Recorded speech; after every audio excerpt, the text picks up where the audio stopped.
ജീവിതത്തിലുടനീളം ലക്ഷറി ഉപയോഗിക്കുന്നവരാണ് എല്ലാ സാധാരണക്കാരും. എങ്ങനെയാണ് സ്റ്റോറീസിലേക്ക് എൻ്റർ ചെയ്യുന്നത്? ഫർണിച്ചർ ബിസിനസ് എന്നുള്ളത് കുടുംബപരമായിട്ട് ചെയ്തു വരുന്നതായതുകൊണ്ട് അതിലേക്ക് എൻ്റർ ചെയ്യണമെന്ന് ആദ്യമേ തീരുമാനിച്ചിരുന്നു?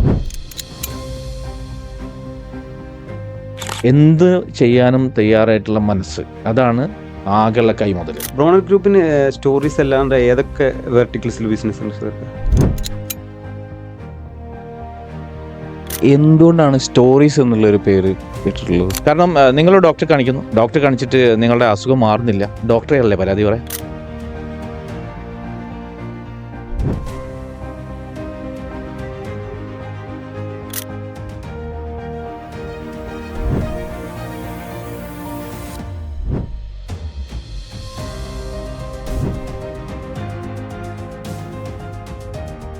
എൻ്റെ ബിസിനസ്സിൽ സപ്ലയർ ലാഭം ഉണ്ടാക്കുന്നത് അറിഞ്ഞുകൊണ്ട് സന്തോഷിച്ച ഒരാളാണ്. മുതലാളിക്ക് എന്നെ ഭയങ്കര ഇഷ്ടമായിരുന്നു. പക്ഷേ മുതലാളിനേക്കാളും എന്നെ ഇഷ്ടപ്പെടുന്ന ഒരാളുണ്ടായിരുന്നു. അതുകൊണ്ടാണ് ഞാൻ ഇവിടെ എത്തിയത്. അതാരാന്നറിയോ? സൈർഖാൻ നമ്മളെ കേരളത്തിൽ പ്രൊമിനൻ്റ് ആയിട്ടുള്ള പല ബിസിനസ് മാൻമാരായിട്ടും നല്ല റിലേഷൻഷിപ്പ് വളർത്തിക്കൊണ്ടുവരുന്ന ആളാണ്. ഇവരൊക്കെ എങ്ങനെയാണ് ബിസിനസ്സിലും പേഴ്സണൽ ലൈഫിലും ഒക്കെ സൈർഖാനെ ഇൻഫ്ലുവൻസ് ചെയ്തിട്ടുള്ളത്? പണം ഭൂമിയിലോ സ്വർണ്ണത്തിലോ കെട്ടിക്കിടക്കല്ല വേണ്ടത്, അത് ഫ്ലോ ചെയ്യണം, അതിങ്ങനെ റൊട്ടേറ്റ് ചെയ്യണം, എന്നാലേ സമൂഹത്തിൽ പടരുള്ളൂ. അതുകൊണ്ട് ബിസിനസ് സ്റ്റാർട്ട് ചെയ്യാൻ തീരുമാനിച്ചു. പക്ഷേ ഈ ബിസിനസ് എന്തുകൊണ്ട് സാധിച്ചു എന്ന് വെച്ച് കഴിഞ്ഞാൽ, hello, welcome to another powerful episode of Wise podcast. വർഷങ്ങൾക്ക് മുൻപ് വെറും 600 റിയാൽ മാസ ശമ്പളത്തിൽ ഒരു കിച്ചൺ വർക്കർ ആയിട്ട് ഖത്തറിൽ എത്തിച്ചേർന്ന് ഇന്ന് 100 കോടിയിലധികം ഇൻവെസ്റ്റ്മെന്റ് നടത്തി ഫർണിച്ചർ ഇൻഡസ്ട്രിയിൽ തന്നെ ഒരു വിപ്ലവം തീർത്തുകൊണ്ടിരിക്കുന്ന സ്റ്റോറീസ് ഗ്രൂപ്പിന്റെ ഫൗണ്ടർ ആയിട്ടുള്ള, അതിന്റെ പാരന്റ് കമ്പനി ആയിട്ടുള്ള ബ്രോണറ്റ് ഗ്രൂപ്പിന്റെ ഫൗണ്ടറും MD ആയിട്ടുള്ള സഹീർക്കാണ് ഇന്ന് നമ്മുടെ കൂടെ വൈസ പോഡ്കാസ്റ്റ് ഉള്ളത്. Welcome. Welcome sir. Thank you. അപ്പോൾ സഹീർക്ക, എങ്ങനെയാണ് സ്റ്റോറീസിന്റെ കഥ തുടങ്ങുന്നത്, അല്ലെങ്കിൽ സ്റ്റോറീസിന്റെ സ്റ്റോറി എന്താ? ശരിക്കും ഞാൻ എൻ്റെ ഖത്തറിലെ പ്രവാസ ജീവിതത്തിൽ നിന്ന് കിട്ടുന്ന സമ്പാദ്യങ്ങൾ ഉപയോഗിച്ച് ഞാൻ ആദ്യം ചെയ്തത് ശരിക്കും സ്റ്റോറീസ് അല്ല, ഓപ്പൺ മെഡിസിൻസ് എന്ന് പറഞ്ഞിട്ട് മെഡിസിൻ ഫാർമസിയിൽ അന്ന് നീഡ് ഓഫ് ഒരു അവർ ഉണ്ടായിരുന്നു. നാട്ടില് ഫാർമസിയിലൊക്കെ ഈ മെഡിസിൻ സൂക്ഷിച്ചിരുന്നത് റൂം ടെമ്പറേച്ചറിലായിരുന്നു, ഓപ്പൺ ടു ദ സ്കൈ. അപ്പം മരുന്നിന്റെ പൊട്ടൻസി നഷ്ടപ്പെടും. അപ്പൊ അന്ന് ശരിക്കും സമൂഹത്തിന് ചെയ്യേണ്ടത് എന്താന്ന് നോക്കി എനിക്ക് തോന്നി. അതൊരു വലിയ പ്രോബ്ലം ആയിരുന്നു അന്ന്. കാരണം നിങ്ങൾ ഡോക്ടറെ കാണിക്കുന്നു, ഡോക്ടറെ കാണിച്ചിട്ട് നിങ്ങളുടെ അസുഖം മാറുന്നില്ല, ഡോക്ടറെ അല്ലേ പരാതി പറയാം. അതെ, ഡോക്ടർക്ക് പരാതി പറയണ്ട. കാരണം നിങ്ങൾ മേടിക്കുന്ന മെഡിസിൻ ഏത് ഷോപ്പിൽ നിന്നാണ് മേടിച്ചത്, അന്ന് മീനമാസത്തിൽ 45 ഡിഗ്രി ചൂടുള്ള സമയത്തായിരിക്കും നിങ്ങൾ ഈ മെഡിസിൻ വാങ്ങാൻ പോയിട്ടുണ്ടാവുക. അപ്പം ഈ മെഡിസിന്റെ മുകളിൽ എഴുതി വെച്ചിട്ടുണ്ട് keep me in 20 degree centigrade. ഈ 45 ഡിഗ്രിയിൽ ഈ മെഡിസിൻ ഈ തുറന്ന ഷട്ടറിന്റെ മുമ്പിൽ വെച്ച് കഴിഞ്ഞാല് വിത്തിൻ 10 days ഇത് എക്സ്പയർ ആവും. പക്ഷെ എക്സ്പയർ എഴുതി വെച്ചാൽ ഡേറ്റ് ഒരു വർഷം കൂടി ഉണ്ടാവും, പക്ഷെ 10 ദിവസം കൊണ്ട് സാധനം എക്സ്പയർ ആവും. ഇത് അന്ന് ശരിക്കും സമൂഹത്തിന് വേണ്ട ഒരു സാധനം തോന്നിയിട്ട് ഞാൻ തുടങ്ങിയ ആദ്യത്തെ ബിസിനസ്, അത് ഇപ്പം 10-20 ഔട്ട്ലെറ്റ് ഉണ്ട് അതിന്, ഓപ്പൺ മെഡിസിൻസ് എന്ന് പറഞ്ഞിട്ട് ന്യൂ ജനറേഷൻ മെഡിക്കൽ ഷോപ്പ്. അതാണ് ഞാൻ ആദ്യം ചെയ്തത്. ഇതാണ് ബ്രോണറ്റ് ഗ്രൂപ്പ് എന്ന് പറയുന്നത്. ഈ പറയുന്ന 100 CR അല്ല, അതിലും ഒരുപാട് ടേൺ ഓവറും കാര്യങ്ങളൊക്കെ നടക്കുന്ന ഒരു കോൺഗ്ലോമറേറ്റ് ആണ്. LED ബിസിനസ് ഉണ്ട്, റെസ്റ്റോറൻറ്റ്സ് ഉണ്ട്, ഹോട്ടൽസ് ഉണ്ട്, അങ്ങനത്തെ ഒരുപാട് സംഭവങ്ങളുള്ള ഒരു ബിഗ് കമ്പനിയാണ്. എപ്പോഴാണ് ശരിക്കും ഒരു കഫ്റ്റീരിയ വർക്കറായി നിൽക്കുന്ന സമയത്ത് ബിസിനസ്സിൽ ഇറങ്ങണം എന്ന് തോന്നുന്നത്? അതായത് എല്ലാവർക്കും ഉള്ളൊരു പ്രശ്നം, കുടുംബ ബിസിനസ്സിനൊക്കെ എന്തെങ്കിലും പ്രശ്നം ഉണ്ടാകുമ്പോഴാണല്ലോ നമ്മൾ പ്രവാസ ജീവിതത്തെ പറ്റി ആലോചിക്കാം. ഇപ്പൊ കുടുംബ ബിസിനസ്സിൽ ചെറിയൊരു പോരായ്മ തോന്നിയ സമയത്ത് ഞങ്ങൾ 3 ബ്രദേഴ്സാണ്. ഞാൻ ആദ്യമായിട്ട് ഗൾഫിലേക്ക് പോയി. ഒരു എന്ത് ചെയ്യാനും തയ്യാറായിട്ടുള്ള മനസ്സ്, അതാണ് ആകെയുള്ള കൈമുതൽ, മൈൻഡ് സെറ്റ്. അതോടുകൂടി ഗൾഫിൽ പോയി. ഗൾഫിൽ പോയപ്പം കിട്ടിയ ജോബ് ഇതാണ്, ഒരു കഫ്റ്റീരിയയില് കിച്ചൺ വർക്കറായിട്ട്. അപ്പം നമ്മൾ കിച്ചൺ വർക്ക് വളരെ ഭംഗിയായിട്ട് കിച്ചണിൽ, അതായത് സവാള കട്ട് ചെയ്യണം, മറ്റേ ടൊമാറ്റോ കട്ട് ചെയ്യണം, പിന്നെ കുബൂസ് കട്ട് ചെയ്യണം, ഇങ്ങനത്തെ പണികളെല്ലാം ഉണ്ട് പ്രിപ്പറേഷന്. അതിനുശേഷം നമ്മൾ ടേബിൾ തുടയ്ക്കാൻ പോകും, പിന്നെ മറ്റുള്ള എല്ലാ പണികളും ചെയ്യും, ക്ലീനിങ് ചെയ്യും, എല്ലാം ചെയ്യും, അറ്റൻഡ് ചെയ്യും, ഇതെല്ലാം ചെയ്യും. മുതലാളിക്ക് എന്നെ ഭയങ്കര ഇഷ്ടമായിരുന്നു. പക്ഷെ മുതലാളിനേക്കാളും എന്നെ ഇഷ്ടപ്പെടുന്ന ഒരാളുണ്ടായിരുന്നു. അതുകൊണ്ടാണ് ഞാൻ ഇവിടെ എത്തിയത്. അതാരാന്നറിയോ? ഞാൻ തന്നെ. അതുകൊണ്ട് എത്തിയത്. ഇപ്പൊ ലൈഫില് ഫോക്കസ്ഡ് ആയിരുന്നു, വർക്കില് ഫോക്കസ്ഡ് ആയിരുന്നു, എല്ലാത്തിലും ഫോക്കസ്ഡ് ആയിരുന്നു. അതിന് ഡ്യൂട്ടി ഏൽപ്പിച്ചു കഴിഞ്ഞാൽ അത് കൃത്യമായിട്ട് ചെയ്യും. അത് തന്നെയാണ് ഇതുവരെ. പിന്നെ നിങ്ങൾക്ക് വിചാരിക്കണ്ടാവോ ഈ കച്ചവടത്തിലെ രക്ഷപ്പെടണമെങ്കിൽ ഏറ്റവും ഇമ്പോർട്ടന്റ് ആയിട്ടുള്ള ഒരു ഇത് ചോദിക്കും. നിങ്ങൾക്ക് കച്ചവടത്തിൽ രക്ഷപ്പെടണമെങ്കിൽ ഏറ്റവും ഇമ്പോർട്ടന്റ് ആയിട്ടുള്ള ഒരു ശ്രദ്ധിക്കേണ്ട കാര്യങ്ങൾ എന്താന്ന് ചോദിച്ചാൽ ആദ്യം പറയാം ഫിനാൻസ് ഡിപ്പാർട്ട്മെന്റ് സ്ട്രോങ് ആയിരിക്കണം, സ്ട്രാറ്റജിക്കൽ ഡിപ്പാർട്ട്മെന്റ് സ്ട്രോങ് ആയിരിക്കണം എന്നൊക്കെ പറയും. പക്ഷെ ഞാൻ വിശ്വസിക്കുന്നത് അതൊക്കെ ഇമ്പോർട്ടന്റ് ആണ്. സബ്സെ ബഡ ചീസ് എന്താ അറിയോ? ടീം. ടീം നന്നായിരിക്കുക എന്നുള്ളതാണ്. അപ്പൊ ഞാൻ കച്ചവടക്കാരോട് ചോദിക്കുന്നത് നിങ്ങളുടെ ടീം എങ്ങനെ ബിസിനസ്സിൽ സൂപ്പറാണോ? സൂപ്പറാണ്. പിന്നെ ഫങ്ഷനിങ് ആണോ? ഫങ്ഷനിങ് ആണ്. ഞാൻ പറയും ഡിസ്ഫങ്ഷനിങ് ആണോ എന്നൊരു സംശയമുണ്ട്. കാരണം നിങ്ങളുടെ സ്ഥാപനത്തിൽ നിന്ന് എനിക്ക് കിട്ടിയ സർവീസിൽ കുറച്ച് പ്രോബ്ലങ്ങൾ ഉണ്ടായിരുന്നു. ഫീഡ്ബാക്ക് ഞാൻ പറയട്ടെ, ആൾക്കാർ പറയും ഫീഡ്ബാക്ക് പറയരുത്, കാരണം അത് കുറച്ച് ബിറ്ററാണ്. ഓക്കെ, പക്ഷേ feedback is the breakfast of every successful person, every business person. Feedback is the breakfast. Breakfast ഇല്ലാണ്ട് ജീവിക്കാൻ പറ്റില്ല. എല്ലാ ദിവസവും ബ്രേക്ക്ഫാസ്റ്റ് ആൾ പോക്കാണ്. അപ്പൊ അതുകൊണ്ട് ഞാൻ ഈ ബിസിനസ്സുകാരോട് പറയും, നിങ്ങളുടെ ടീം ഫങ്ഷനിങ് ആന്ന് പറയണമെങ്കിൽ ഒരു സ്കാനിങ് മെഷീൻ ഞാൻ ഉണ്ടാക്കിയിട്ടുണ്ട്. ആ സ്കാനിങ് മെഷീൻ ഞാൻ ടീമിനോട് എല്ലാം പറയും, ഒന്ന് സ്കാനിങ് മെഷീനിൽ ഒന്ന് കടന്നേ, ഒരു റിസൾട്ട് വരും. 5 ചോദ്യമാണ്. ആ 5 ചോദ്യം ചോദിച്ചിട്ട് അതിന്റെ നെഗറ്റീവ് ആണ് ആൻസർ എങ്കിൽ, ഒരു സാധനം നെഗറ്റീവ് ആയാൽ ടീം ഫങ്ഷനിങ് അല്ല. അപ്പൊ ആ ഫങ്ഷനിങ് ഇല്ലാത്ത ടീമാണ് എന്റെ സ്ഥാപനത്തിൽ നിന്ന് ഞാൻ ഇങ്ങനെ നോക്കിക്കൊണ്ടിരിക്കും. 5 ചോദ്യങ്ങൾ ഏതാന്ന് അറിയില്ല.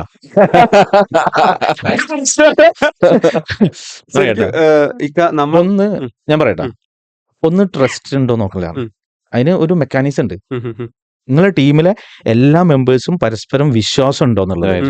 വിശ്വാസത്തിനൊരു കണിക നഷ്ടപ്പെട്ടു പോയാലുണ്ടല്ലോ ടീം ഫങ്ഷനിങ് അല്ല. രണ്ടാമത്തത് ഫിയർ ഓഫ് കോൺഫ്ലിക്റ്റ് ആണ്. മുതലാളി പറയും നമ്മളെ ടാർഗറ്റ് അച്ചീവ് ചെയ്യാൻ നമ്മൾ ഇടത്തോട്ട് പോകാന്ന് പറഞ്ഞ തീരുമാനം എടുക്കും. മുതലാളി പറയും, അല്ലെങ്കിൽ ബോസ് പറയും, അല്ലെങ്കിൽ ടീമിൽ ഒരു മെമ്പർ പറയും. മറ്റവന് പറയാം അങ്ങോട്ട് പോയാൽ ഒന്നും കിട്ടൂല, സക്സസ് ആവണമെങ്കിൽ റൈറ്റിൽക്കാ പോകേണ്ടതെന്ന് അവനറിയാം. പക്ഷെ അവൻ പറയൂല. പറഞ്ഞ എന്താ പ്രശ്നം അറിയോ? ബോസിന്റെ ഈഗോ പ്രശ്നമാവും. പിന്നെ ഇത് ഇടയ്ക്കിടയ്ക്ക് ഇങ്ങനെ വിരുദ്ധാഭിപ്രായം പറയുമ്പോൾ ബോസ് എന്നെ ഉണ്ടാക്കും, നോട്ട് ചെയ്യും. അവസാനം എന്റെ പണിയായിരിക്കും, ഞാൻ മിണ്ടാണ്ടിരിക്കും. ഫിയർ ഓഫ് കോൺഫ്ലിക്റ്റ് ഉണ്ടാകുന്ന അറിയാം. ബോസിനെ ട്രസ്റ്റ് ഇല്ല. നമ്പർ 1 ട്രസ്റ്റ് ഇല്ലാണ്ടായി. നമ്പർ 1 ഇല്ലെങ്കിൽ നമ്പർ 2 ഇല്ല. പിന്നെ കമ്മിറ്റ്മെന്റ് എന്ന് പറഞ്ഞു കഴിഞ്ഞാല് മേശപ്പുറത്തുനിന്ന് ഗ്ലാസ് വീഴുകയാണെങ്കിൽ മൂപ്പർ കമ്മിറ്റഡ് ആയിട്ട് ഒരു മെയിൽ എഴുതും, ഗ്ലാസ് വീണ് പൊട്ടി 4 കഷ്ണമായി എന്നുള്ളത്. പക്ഷെ അവൻ തടയാൻ നോക്കില്ല. എന്താ പ്രശ്നം? തടഞ്ഞാല് നിങ്ങൾ റിപ്പോർട്ട് ചെയ്യും.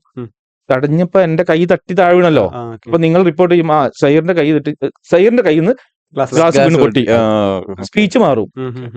അപ്പം ട്രസ്റ്റും ഇല്ല ആത്ത ആളാണെങ്കിൽ അപ്പൊ ആ ടീം ഡിസ്ഫങ്ഷനിങ് ആ. പക്ഷെ ഞാൻ എന്റെ കൈ തട്ടി വീണാലും പ്രശ്നമൊന്നുമില്ല, ബോസിനും എല്ലാവർക്കും എന്നെ ട്രസ്റ്റ് ആണ്, ഞാൻ തടയട്ടെ. ട്രസ്റ്റ് ഇല്ലാത്തതുകൊണ്ട് കമ്മിറ്റ്മെന്റ് ഉണ്ടാവില്ല. ട്രസ്റ്റ് ഇല്ലാത്തതുകൊണ്ട് ഫിയർ ഉണ്ടാവും. പിന്നെ 4മത്തത് റെസ്പോൺസിബിലിറ്റി ഈ സാധനത്തിന് വരുന്നതാണ്. റെസ്പോൺസിബിൾ ആണെന്ന് എങ്ങനെയാണെന്നറിയോ? അവൻ അഭിപ്രായം പറഞ്ഞ് ആ അഭിപ്രായം അവൻ പറഞ്ഞ അഭിപ്രായത്തിൽ നിന്നും വ്യത്യസ്തമായിട്ടുള്ള ഒരു തീരുമാനമാണ് വന്നതെങ്കിലും അതിന്റെ കൂടെ നിൽക്കാൻ കമ്മിറ്റഡ് ആയിരിക്കും. എന്താ അറിയോ? ഒരു അഭിപ്രായം പറഞ്ഞു. അപ്പൊ നിങ്ങൾ ടീം മെമ്പറോട് എന്താക്കണം അറിയോ? അഭിപ്രായം ചോദിച്ചുകൊണ്ടിരിക്കണം. പൊട്ടത്തരായിരിക്കും, എഴുതി വെക്കുക. അപ്പൊ അവൻ ചോദിക്കും, എന്റെ ഭയങ്കര സംഭവം സാറ് എഴുതി വെച്ചു. അവന്റെ മുമ്പ് എഴുതാം, പൊട്ടത്തരായിരിക്കും. പക്ഷെ പൊട്ടത്തര എന്നാ അവനോട് പറയരുത്, സംഭവട്ടോ. അതായത് 5 ആൾക്കും 5 ടീം മെമ്പർ ഉണ്ടെങ്കിൽ 5 ആൾക്കും 5 വ്യത്യസ്ത അഭിപ്രായം ഉണ്ടാവും. പക്ഷെ അവസാനം ടീം ലീഡർ എന്താണ്? ഒരു തീരുമാനം എടുക്കും. അതൊരു തീരുമാനമായിരിക്കും. ചിലപ്പോ അത് ഫെയിലർ ആയിരിക്കും, എന്നാലും കൂടെ നിൽക്കും മറ്റൊരു. കമ്മിറ്റഡ് ആയിരിക്കും, കാരണം അഭിപ്രായം പറഞ്ഞോണ്ട്. ട്രസ്റ്റ്, ഈ കമ്മിറ്റ്, ഇതെല്ലാം കഴിഞ്ഞ് റെസ്പോൺസിബിലിറ്റി. അത് കഴിഞ്ഞ് പിന്നെ വേറൊന്നെന്ന് വെച്ചാൽ എൻഡ് റിസൾട്ട് ഉണ്ടല്ലോ. ആ എൻഡ് റിസൾട്ടിന് പിന്നെ ഈ ടീം മെമ്പർക്ക് ഒരു അറ്റൻഷനും ഉണ്ടാവില്ല. Inattention to the result എന്ന് പറയാ. കാരണം മാസാവസാനം ടാർഗറ്റ് തയഞ്ഞോ, തയഞ്ഞില്ലേ, പ്രശ്നമില്ല, എനിക്ക് സാലറി ഇട്ടുണ്ടല്ലോ, അതായിരിക്കും അവന്റെ ആറ്റിറ്റ്യൂഡ്. അതുള്ളവനാണെങ്കിൽ ഡിസ്ഫങ്ഷൻ ടീമിന്റെ മെമ്പർ എന്ന് പറഞ്ഞാൽ ഞാൻ എന്താ പറയുന്നത് അറിയോ? ഒരു സോപ്പ് ഫാക്ടറി ഒരു സൈഡിൽ നമ്മൾ റോ മെറ്റീരിയൽ വെക്കുന്നു, മറ്റേ ഭാഗത്ത് സുന്ദരമായിട്ടുള്ള പാക്കറ്റ് ആയിട്ട് സാധനം വരുന്നു. നല്ലൊരു ബ്യൂട്ടിഫുൾ ലേഡീന്റെ പിക്ചറൊക്കെ വെച്ചിട്ട് ഒരു സോപ്പ്, അല്ലേ? റോ മെറ്റീരിയൽ ഇവിടെ വെച്ചു. ഒരുപാട് ഘടകങ്ങളില്ല അതിന്റെ ഇടയ്ക്ക് വർക്ക് ചെയ്യണേ, പ്രോസസ്, മെഷീനറി, മെക്കാനിസം, എലമെന്റ്സ്. ഈ സാധനങ്ങൾ ഒന്ന് ഡിസ്ഫങ്ഷൻ ആണെങ്കിൽ സോപ്പ് കിട്ടുമോ? ടീമിൽ ഒന്ന് ഡിസ്ഫങ്ഷൻ ആയാൽ റിസൾട്ട് വരുമോ? സിംപിൾ. ഫസ്റ്റ് ഒരു ഓപ്പൺ മെഡിസിൻ എന്ന് പറഞ്ഞിട്ട് ഒരു മെഡിസിൻ, ആ ഒരു സ്റ്റാർട്ടപ്പ് അതായിരുന്നു. പിന്നെ പല ബിസിനസ്സിലേക്ക് എൻ്റർ ചെയ്തു. പിന്നെ സ്റ്റോറീസിലെത്തി. എങ്ങനെയാണ് സ്റ്റോറീസിലേക്ക് എൻ്റർ ചെയ്യുന്നത്? ഫർണിച്ചർ ബിസിനസ് എന്നുള്ളത് കുടുംബപരമായിട്ട് ചെയ്തു വരുന്നതായതുകൊണ്ട് അതിലേക്ക് എൻ്റർ ചെയ്യണമെന്ന് ആദ്യമേ തീരുമാനിച്ചിരുന്നോ? ഗൾഫിൽ പോയി പല ബിസിനസ്സും ചെയ്ത് അത്യാവശ്യം കാശുണ്ടാക്കുമ്പോൾ എല്ലാ ഗൾഫാരും ചിന്തിക്കുന്ന മാതിരി ഞാനും ചിന്തിച്ച് ഒരു വീടുണ്ടാക്കി. വീടുണ്ടാക്കി ഏറ്റവും മനോഹരമായിട്ടുള്ള ഫേർണിച്ചർ വാങ്ങണം. മാർക്കറ്റിലേക്ക് ഇറങ്ങി. ആദ്യം കോഴിക്കോട്ടേക്ക് ഇറങ്ങി, കിട്ടിയില്ല. കേരളത്തിൽ മൊത്തം നോക്കി, കിട്ടിയില്ല. ഇന്ത്യയിൽ മൊത്തം നോക്കി, അത്ഭുതപ്പെടും, കിട്ടിയില്ല. നമുക്ക് മനസ്സിനിണങ്ങുന്ന ഒരു ഫേർണിച്ചർ കിട്ടിയില്ല. അതിനുശേഷം ലോകത്തിലേക്ക് ഇറങ്ങി. മലയാളി ആഗോള മലയാളിയാണല്ലോ. നമ്മൾ ആഗോള മലയാളിയായിട്ട് പോയിട്ട് എല്ലാ സ്ഥലത്തും നമ്മൾ നോക്കിയ സമയത്ത് നമുക്ക് മനസ്സിനിണങ്ങിയ ഈസ്തസിറ്റിയുള്ള ക്വാളിറ്റിയുള്ള ഒരു ഫേർണിച്ചർ കിട്ടാൻ പുറത്തു പോകേണ്ടി വന്നു. അപ്പൊ എന്തുകൊണ്ട് മനസ്സിലായി ഇവിടെ സാധ്യത ഉണ്ടെന്ന്. അങ്ങനെയാണ് സ്റ്റോറീസ് എന്ന് പറഞ്ഞിട്ടുള്ള ഒരു ബ്രാൻഡ് നമ്മൾ ഫേർണിച്ചറിൽ തുടങ്ങുന്നത്. ഓക്കെ, എന്തുകൊണ്ടാണ് സ്റ്റോറീസ് എന്നുള്ള ഒരു പേര് ഇട്ടിട്ടുള്ളത്? നമ്മൾ ശരിക്കും ഒരു വീട് ഇന്റീരിയർ ചെയ്യുന്ന സമയത്ത് അതിലൊരു സ്റ്റോറി ഉണ്ടാവും. ഇത് ആർക്കിടെക്ട്മാർ ഡിസൈനർമാർ അതിന് സ്റ്റോറി എന്നാണ് പറയാ. കാരണം ഒരു ബെഡാണെങ്കിൽ ബെഡിന് ഒരു സ്റ്റോറി ക്രിയേറ്റ് ചെയ്യുന്ന ഒരു വാൾ പേപ്പർ ആയിരിക്കും, അല്ലെങ്കിൽ അതിന്റെ മുകളിലുള്ള ഒരു പിക്ചർ ആയിരിക്കും. എല്ലാം കളേഴ്സ് ആയാലും തീം ആയാലും എല്ലാം വെച്ചിട്ട് സ്റ്റോറി ക്രിയേറ്റ് ചെയ്യും. That is one thing, story. പിന്നെ ഒന്ന് എന്ന് പറയുന്നത് ഒരു ഇമോഷണൽ സാധനമാണ്. ഞാൻ പറയാറുണ്ട്, സ്റ്റോറീസ് ഫർണിച്ചർ വിൽക്കാറില്ല. ഞങ്ങളുടെ ഹൃദയത്തോട് ചേർത്ത് വെച്ച് ഫർണിച്ചർ ക്യാരക്ടറുകൾ നിങ്ങളുടെ കുടുംബത്തിലേക്ക്, നിങ്ങളുടെ ഹൃദയത്തിലേക്ക്, നിങ്ങളുടെ കുടുംബത്തിലേക്ക് ചേർത്ത് വെക്കുക മാത്രം. മനസ്സിലായില്ല? അതായത് നിങ്ങളുടെ വീട്ടിലെ ഓരോ ഫർണിച്ചറും നിങ്ങൾ എടുത്തു നോക്കുക, നിങ്ങളുടെ എല്ലാ വികാരങ്ങളെയും വികാരവിക്ഷോഭങ്ങളെയും ഫേസ് ചെയ്യുന്ന ഒരു സൈലന്റ് ക്യാരക്ടറാണ്. ഈ ഫർണിച്ചറിന് സംസാരിക്കാൻ അറിയുമല്ലോ എത്രത്തോളം കഥകൾ അതിന് പറയാനുണ്ടാവും. നിങ്ങളുടെ സന്തോഷത്തിന്റെയും സ്നേഹത്തിന്റെയും പ്രണയത്തിന്റെയും വിരഹത്തിന്റെയും ഒക്കെ ഒരുപാട് കഥകൾ പറയാനുണ്ടാവും. അങ്ങനെ ഫർണിച്ചറിന് കഥകൾ പറയാൻ കഴിയുമെന്നുള്ളൊരു കോൺസെപ്റ്റ് എനിക്കുണ്ട്. Okay, silent character living in your home. നമുക്കെല്ലാവർക്കും പാസ്പോർട്ട് ഉണ്ട്, നമുക്കെല്ലാവർക്കും സംസാരിക്കാൻ പറ്റും ഇതെല്ലാം. പക്ഷെ ഫർണിച്ചറിന് ഞങ്ങൾ പാസ്പോർട്ട് എടുത്തിട്ടുണ്ട്, സ്റ്റോറീസ്. ഫർണിച്ചറിന്റെ identity, I'm from Stories and I'm a proud character in your home. Stories, ഞാനൊരു ഹാപ്പി കസ്റ്റമറാണ് സ്റ്റോറീസിന്റെ. Thank you very much. സ്റ്റോറീസിലേക്ക് ആരൊക്കെ വരണം എന്നാണ് സേർക്ക വിചാരിക്കുന്നത്? സ്റ്റോറീസിലേക്ക് ഫർണിച്ചർ റിക്വയർമെന്റ് ഉള്ള എല്ലാവരും വരണം. പണ്ടൊരു കാലത്ത് ഒരു പ്രശ്നം ഉണ്ടായിരുന്നു, സ്റ്റോറീസിൽ ലക്ഷറി ഫർണിച്ചർ മാത്രം കിട്ടുന്ന ഒരു സ്ഥലമാണെന്ന്. അതെ, ലക്ഷറി ഫർണിച്ചർ മാത്രം കിട്ടുന്ന സ്ഥലമാണ്. പക്ഷെ എല്ലാവർക്കും ലക്ഷറി ഇഷ്ടമാണ്. എല്ലാവരുടെയും കയ്യിൽ ലക്ഷറി ഉണ്ട്. നിങ്ങളൊന്ന് ഓർത്തു നോക്കൂ, നിങ്ങളുടെ ഈ ഒരു നിങ്ങളുടെ ഒരു സ്ഥാപനത്തിൽ തന്നെ എല്ലാവരുടെ അടുത്ത് വിളിച്ചു ചോദിക്കുക, നിങ്ങൾക്ക് ലക്ഷറി ഇഷ്ടമാണോ? ഇഷ്ടമാണ്. അപ്പൊ നിങ്ങൾ ലക്ഷറി ഉപയോഗിക്കുന്നുണ്ടോ? ഇല്ല. തെറ്റാണ്. എല്ലാവരും ലക്ഷറി ഉപയോഗിക്കുന്നുണ്ട്. ഞാൻ പറയാം, അവർ വാച്ച് ഉപയോഗിക്കുന്നില്ലേ? ഒരു 19 വർഷം മുമ്പ് വാച്ച് ഒരു ലക്ഷറി ആയിരുന്നില്ലേ? അവര് കാലത്ത് ഓട്ടോറിക്ഷയിലാണ് പോകുന്നത് അല്ലേ? ഓട്ടോറിക്ഷയിൽ ആണ് സാധാരണക്കാർ യാത്ര ചെയ്യുന്നത്. അവരിയ്ക്കുന്ന സീറ്റ് അപ്പോളിസ്റ്റേഡ് അല്ലേ? 40 വർഷം മുമ്പ് ഒരു അപ്പോളിസ്റ്റേഡ് സോഫ ഉള്ള ഒരു വീട് ലക്ഷറിയസ് വീടായിരുന്നു. പിന്നെ നിങ്ങളുടെ കയ്യിൽ സ്മാർട്ട് ഫോൺ ഇല്ലേ? ഇത് ലക്ഷറി അല്ലേ?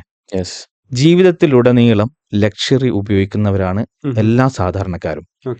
എന്നാൽ ഫർണിച്ചർ ലക്ഷറി വാങ്ങിക്കൂടെ എന്ന് ചോദിച്ചാൽ അവർ പറയും, അയ്യോ അതിനും ഭയങ്കര കാശാവുന്നു. നമ്മളടുത്ത് എൻട്രി ലക്ഷറി ഉണ്ട്, സ്റ്റോറീസിൽ മിഡ് ലക്ഷറി ഉണ്ട്, ഹൈ ലക്ഷറി ഉണ്ട്, അതുക്കും മേലെ പ്രീമിയം എന്ന് പറഞ്ഞൊരു ബ്രാൻഡ്. ഞാനൊരു ഫൗണ്ടറാണ്, എക്സ്ക്ലൂസീവിന്റെ ഫൗണ്ടറാണ് ഞാൻ. എക്സ്ക്ലൂസീവ് എലോൺ മസ്കിന്റെ എക്സ് ആണത്. അതൊരു പ്രീമിയം ഫർണിച്ചർ ബ്രാൻഡാണ്. അപ്പം സ്റ്റോറീസിന്റെ അകത്ത് നിങ്ങൾക്ക് അതിന്റെ സ്റ്റുഡിയോ കാണാം. ഓക്കെ, വേറെയും സ്റ്റുഡിയോകളുണ്ട് എക്സ്ക്ലൂസീവിന്റെ. അത് കസ്റ്റം മെയ്ഡ് ബിസ്പോക്ക് ഫർണിച്ചർ ഉണ്ട്, റെഡി ഗുഡ്സ് ഉണ്ട്, എല്ലാം ഉണ്ട്. അത് പ്രീമിയാണ്. ലക്ഷറി ഇനി സാധാരണക്കാരുടേതാണ്. ലക്ഷറി ഇനി എല്ലാവർക്കും ഭയം കൂടാതെ സമീപിക്കാം. ഇനി എല്ലാവർക്കും ലക്ഷറി. അതാണ് നമ്മളെ ഏറ്റവും പുതിയ സ്റ്റേറ്റ്മെന്റ്. അപ്പം ഏത് സാധാരണക്കാർക്കും ഭയം കൂടാതെ ലക്ഷറി ഫർണിച്ചർ ഉപയോഗിക്കാൻ സാധിക്കും. അതുകൊണ്ട് എല്ലാവർക്കും ഉള്ളതാണ് സ്റ്റോറീസ് എന്ന ബ്രാൻഡ്. ഇപ്പം സ്റ്റോറീസിന്റെ പാരന്റ് കമ്പനി എന്ന് പറഞ്ഞല്ലോ ബ്രോണറ്റ് ഗ്രൂപ്പ്. അതെ, ബ്രോണറ്റ് ഗ്രൂപ്പിന് സ്റ്റോറീസ് അല്ലാണ്ട് ഏതൊക്കെ വെർട്ടിക്കൽസിൽ ബിസിനസ് ഉണ്ട്? ഞങ്ങൾക്ക് LED ബിസിനസ് ഉണ്ട്, സ്ക്രീനിന്റെ, പിന്നെ ഇന്റീരിയർ ഡെക്കറേഷൻ ഉണ്ട്, റെസ്റ്റോറന്റ് ഉണ്ട്, IT ഉണ്ട്, IT ഇൻഫ്രാസ്ട്രക്ചർ ഉണ്ട്, സെർവർ ഹോസ്റ്റിംഗ് ഉണ്ട്. UK, China, Italy, Hong Kong, Dubai, Indonesia, ഇങ്ങനത്തെ ഒരുപാട് രാജ്യങ്ങളിൽ ബിസിനസ് ഉണ്ട്. ഒരു കിച്ചൺ വർക്കറായിട്ട് തന്റെ പ്രൊഫഷൻ തുടങ്ങിയതിന് ശേഷം ഇപ്പൊ 10ലധികം ഡിഫറെന്റ് വേർട്ടിക്കൽസിൽ ബിസിനസ് നടത്തുന്ന ഒരു കോൺഗ്ലോമറേറ്റിന്റെ തന്നെ ഒരു MD ആയിട്ട് സഹീർക്ക് മാറി. ജീവിതം എത്രത്തോളം ചേഞ്ച് വന്നു. ഇപ്പം എങ്ങനെയാണ് ഇത് മാനേജ് ചെയ്യുന്നത്? ഇത്ര ഡിഫറെന്റ് വേർട്ടിക്കൽസ്. ഞാൻ പറഞ്ഞില്ലേ, എൻ്റെ ടീം മാനേജ് ചെയ്യും. എനിക്ക് നല്ല സ്ട്രോങ് ടീമാണുള്ളത്. എൻ്റെ ബാക്ക് ബോൺ നിറഞ്ഞത് ടീമാണ്. ഓക്കെ, നമ്മൾ ടീമിനെ നിയന്ത്രിച്ചാൽ മതി. നമ്മൾ ടീമിനെ അതായത് നിങ്ങൾക്ക് ഒരു ടീമിന്റെ മെമ്പർ ആവണമെങ്കിൽ നിങ്ങളുടെ സോൾ ആ ടീമിൽ ജെല്ലാവണം. ഓക്കെ. അതിന് നമ്മൾ ആദ്യം ജെല്ലാവണം. നമ്മൾ നമ്മുടെ ടീമുമായിട്ട് ജെല്ലാവണം. എൻ്റെ കമ്പനിയിൽ ബോസ് ഇല്ല, ടീം ലീഡറേ ഉള്ളൂ. I'm not a boss. Team leader captain ആണ്, ലീഡറാണ്. ബോസും ലീഡറും ക്യാപ്റ്റനും ഒക്കെ തമ്മിൽ എൻ്റർലി ഡിഫറെന്റ് ആണ്. ഓക്കെ, അതാണ് ശരിക്കും സഹീർക്ക് ഫോളോ ചെയ്യുന്ന ഒരു ലീഡർഷിപ്പ് ഫിലോസഫി എന്നൊക്കെ പറയാം. അല്ലെങ്കിൽ വേറെ എന്തെങ്കിലും ഒരു ലീഡർഷിപ്പ് ഫിലോസഫി ഫോളോ ചെയ്യുന്നുണ്ട്? ആക്ച്വലി ഉണ്ട്. ഞാൻ എൻ്റെ 10 വയസ്സായ അവനോടും ഞാൻ എൻ്റെ വീട്ടിലെ അഭിപ്രായം ചോദിക്കും. ഉപ്പ ഇങ്ങനെ ഒരു കാര്യം ചെയ്യാൻ പറ്റും, എന്താണ് നിന്റെ അഭിപ്രായം എന്ന് ചോദിക്കും. ഭയങ്കര പ്രൗഡായിരിക്കും. ഒപ്പ എന്നോട് ചോദിച്ചല്ലോ, ഭയങ്കര സംഭവം. ഞാനൊരു സംഭവമാണല്ലേ തോന്നുന്നു. എൻ്റെ എല്ലാ ടീം മെമ്പർമാരോടും ഞാൻ ചോദിക്കും.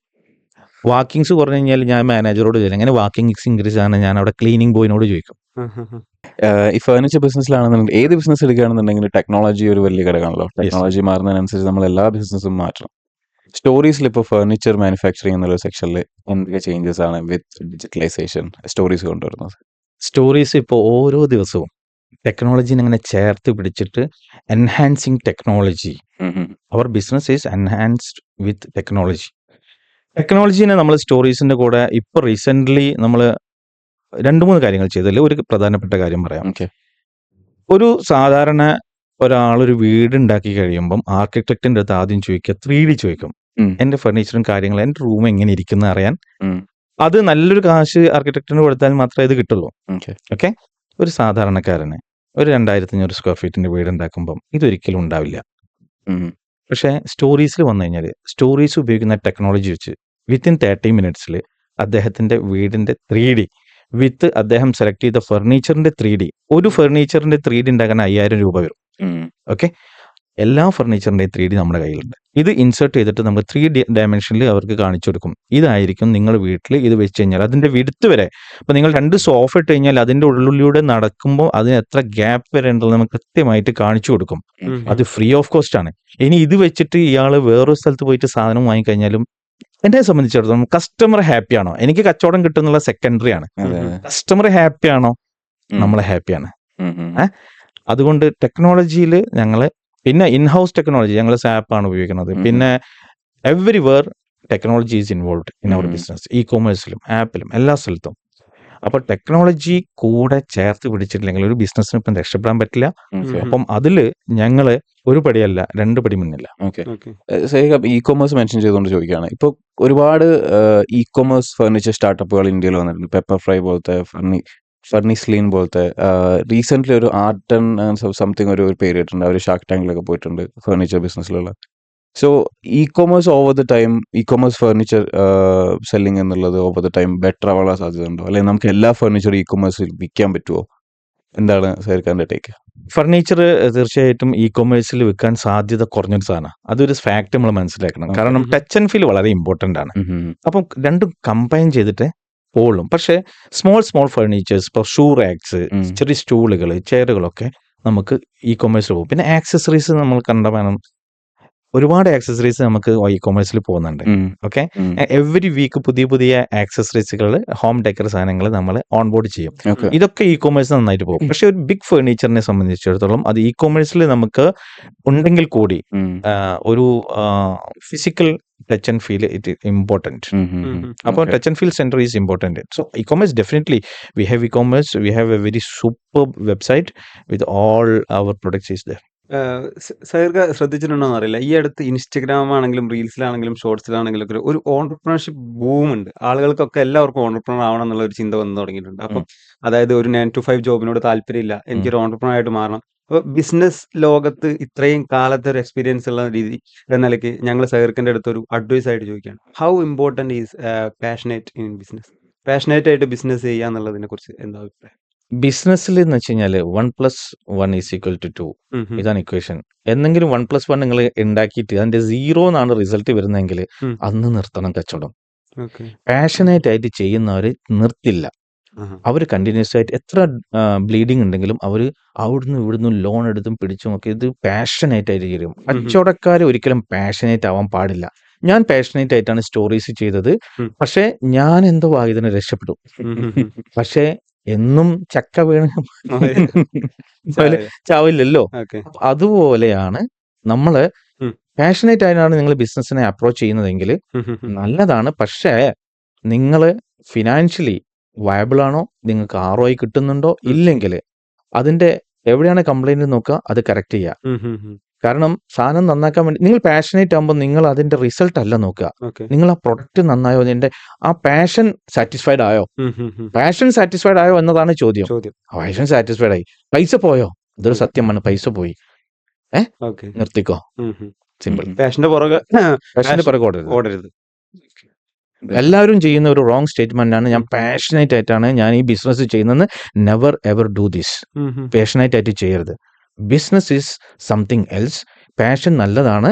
ആ പാഷന്റെ കൂടെ ബിസിനസ് ചെയ്തിട്ട് പ്രോഫിറ്റ് ആയാൽ രക്ഷപ്പെട്ടു, പ്രോഫിറ്റ് ആയില്ലെങ്കിൽ അവിടെ നിർത്തിക്കൊള്ളണം. ആദ്യമായിട്ടായിരിക്കും ഒരു ഓണ്ടർപ്രണർ ഇങ്ങനെ പറയുന്നത് കേട്ടോ. കാരണം നമ്മള് ഇത് റൈറ്റ് ആണെന്ന് എനിക്കും തോന്നുന്നത്. ഇപ്പൊ നമ്മളെ കേസിലാണെങ്കിൽ നമ്മളെ ചില 1-2 പ്രൊജക്ടുകൾ നമ്മൾ ഇതേപോലെ തന്നെ ഇൻവെസ്റ്റ് ചെയ്തിട്ട് അത് അതിനോട് പാഷൻ കാരണം നമ്പേഴ്സ് ശ്രദ്ധിക്കാതെ പോയിട്ടൊക്കെ ഉണ്ട്. അത് ഏതൊരു ഓണ്ടർപ്രണറും പറ്റാവുന്ന ഒരു മിസ്റ്റേക്കാണ്.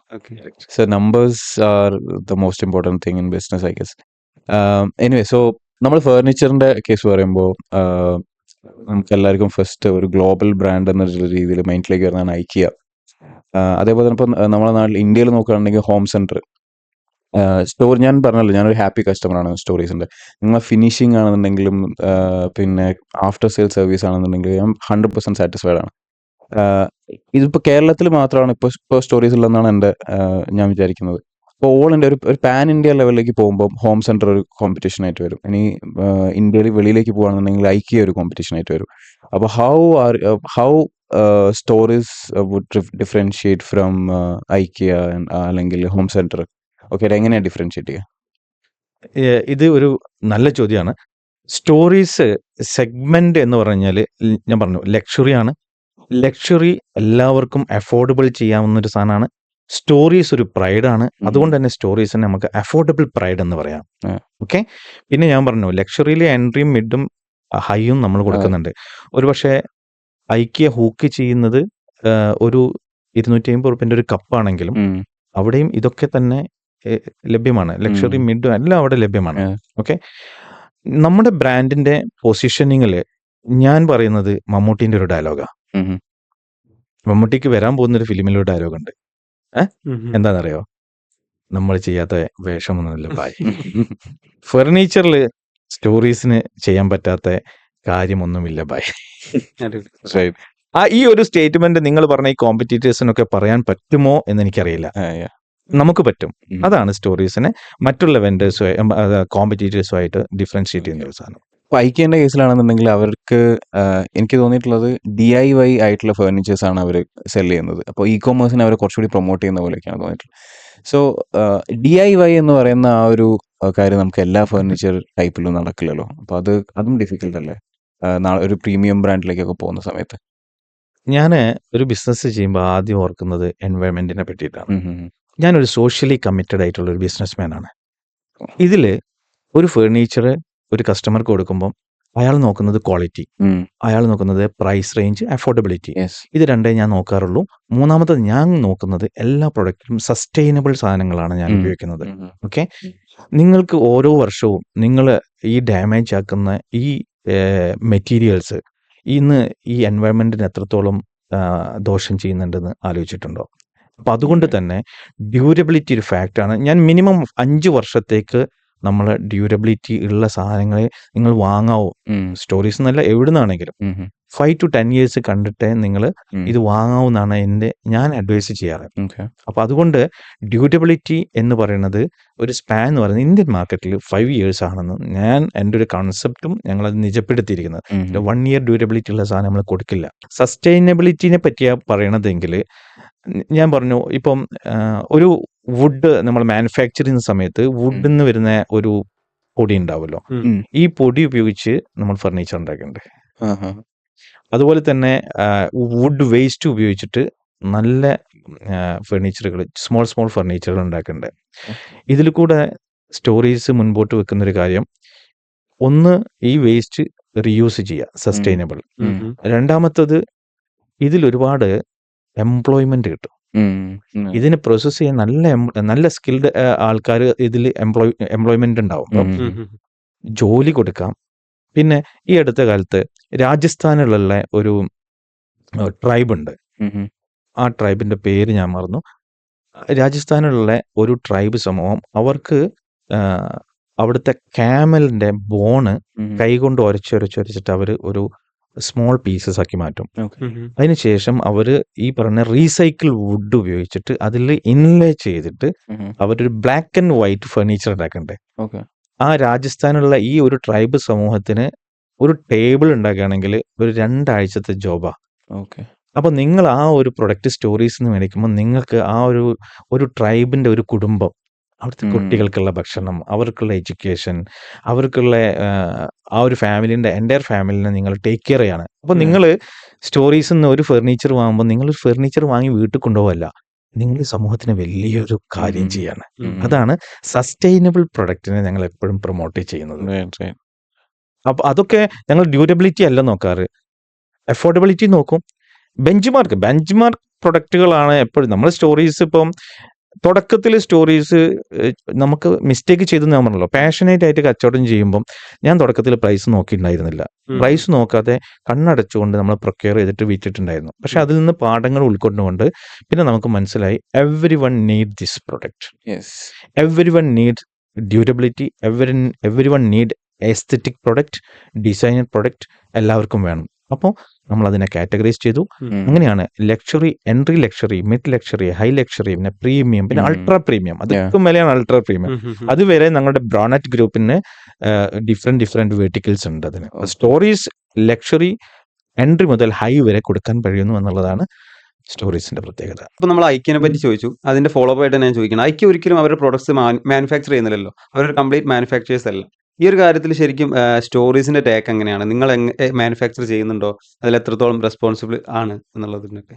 15 വർഷം ഈ ഇൻഡസ്ട്രിയിൽ വളരെ സജീവമായിട്ടുള്ള ആളായതുകൊണ്ട് തന്നെ എനിക്ക് ഒരുപാട് രാജ്യങ്ങളിൽ ഫെസിലിറ്റി ഉണ്ട്, manufacturing facility. Taiwan, Indonesia, China, Italy, Vietnam, പിന്നെ ഇന്ത്യയിൽ തന്നെ പറയുകയാണെങ്കിൽ ഹൈദരാബാദ്, ബോംബെ, ബാംഗ്ലൂർ ആൻഡ് ഈവൻ കോയമ്പത്തൂർ നമുക്ക് ഓൺ ഫെസിലിറ്റിയും തേർഡ് പാർട്ടി ഫെസിലിറ്റി ഉണ്ട്. ഇവിടുന്ന് നമ്മുടെ സ്പെക്കിൽ, നമ്മുടെ കംപ്ലീറ്റ് ക്യൂസിൽ നമ്മൾ മാനുഫാക്ചർ ചെയ്യുന്നത് കൊണ്ടാണ് സ്റ്റോറീസിന് ഇത്രയും നല്ല ഹൈ ക്വാളിറ്റി, നല്ല ഡിസൈൻ, ഡ്യൂറബിലിറ്റി ആൻഡ് അഫോർഡബിളിൽ കൊടുക്കാൻ പറയുന്നത്. സോ ഞാൻ ആക്ച്വലി എനിക്ക് പേഴ്സണലി എക്സൈറ്റ്മെന്റ് ഉണ്ടാക്കിയ ഒരു ആൻസർ എന്ന് പറഞ്ഞാൽ സൈഫ പറഞ്ഞ ടീം എന്നുള്ളതാണ്. ടീമാണ് ഏറ്റവും ഇമ്പോർട്ടൻ്റ് ബിസിനസ്സിൽ അത് നമ്മളൊക്കെ അത് മൈൻഡിൽ ക്യാരി ചെയ്യുന്ന ഒരു സംഭവമാണ്. സോ ടീമിൻ്റെ കേസിൽ, HR ഡിപ്പാർട്ട്മെൻറ്റിൻ്റെ കേസിലൊക്കെ നിങ്ങൾ പാരന്റ് ഗ്രൂപ്പ് കൊണ്ടുവന്ന ഒരു ചേഞ്ച്, അതും ഭയങ്കര അപ്രീഷിയേറ്റബിൾ ആയിട്ടുള്ള ഈ കഴിഞ്ഞ മെന്റൽ ഹെൽത്ത് ഡേക്ക് അല്ല നിങ്ങൾ HR ഡിപ്പാർട്ട്മെന്റിന്റെ പേര് HHC എന്ന രീതിയിൽ ഹാപ്പിനെസ് സെന്റർ എന്നുള്ള രീതിയിൽ ചേഞ്ച് ചെയ്തിട്ടുണ്ടായിരുന്നു. ലോകത്തിലെ ആദ്യത്തെ ഹാപ്പിനെസ് മിനിസ്ട്രി ഉള്ള ഒരു കൺട്രി അതാണെന്നറിയോ? UAE. അവിടെ ഒരു ഹാപ്പിനെസ് മിനിസ്റ്റർ ഉണ്ട്. ആ രാജ്യത്ത് ജീവിക്കുമ്പോൾ നമ്മുടെ മനസ്സിലേക്ക് തോന്നിയ ഒരു ആശയമാണ്, ഞാൻ പറഞ്ഞല്ലോ, ടീമിനെ ഞാൻ എത്രയും ഇമ്പോർട്ടൻസ് കൊടുക്കുന്നുണ്ട്. അപ്പൊ ടീമിനെ എങ്ങനെ ഹാപ്പി ആയിട്ട് നിർത്തും? അപ്പോഴാണ് ദൈവദൂതനെ പോലെ ഷെയ്ഖ് മുഹമ്മദ് ബിൻ റാഷിദ് അൽ മക്തൂമിന്റെ ആ ആശയം എന്റെ മനസ്സിലേക്ക് വന്നത്. ഞാൻ ഓരോ ആശയങ്ങള് ഞാനത് ബിസിനസ്സിലേക്ക് നടപ്പാക്കുമ്പം എവിടുന്നോ ആ ആശയങ്ങൾ എന്റെ ഹൃദയത്തിലേക്കും മനസ്സിലേക്കും തോന്നിപ്പിക്കുന്നതാണ്. നമ്മൾ അത്ര വലിയ കഴിവൊന്നും ആളാണെന്ന് വിചാരിക്കുന്നില്ല. അപ്പൊ എനിക്ക് പെട്ടെന്ന് ഒരു സുപ്രഭാതത്തിൽ തോന്നി, എന്തുകൊണ്ട് HHC ആക്കിക്കൂടാ? HR മാറ്റിയിട്ട് human happiness centre. Okay. Because I believe happiness is the path way to the success. ഏതൊരു മനുഷ്യനും സക്സസ് ആവണമെങ്കിൽ മനസ്സിൽ ഹാപ്പിനെസ് വേണം. അപ്പോൾ രാവിലെ ഭയങ്കര മൂഡ് ഓഫ് ആയിട്ട് ജോലിക്ക് വേണ്ടി വന്നിരിക്കുന്ന ഒരാളോട് എൻ്റെ ഗ്രൂപ്പിൽ ഒരു കൗൺസിലർ ഉണ്ടാവും. അപ്പോൾ ഇവൻ മൂഡ് ഓഫ് ആകുമ്പം ആ കൗൺസിലറോട് ഇവന് വന്നിപ്പോൾ ചോദിക്കാം, അവൻ്റെ പ്രശ്നങ്ങൾ പറയാം. ഇന്ന് ലോകം നേരിടുന്ന ഏറ്റവും വലിയ പ്രശ്നം എന്താണെന്നറിയോ? നമ്മളെ കേൾക്കാൻ ഒരാളില്ല.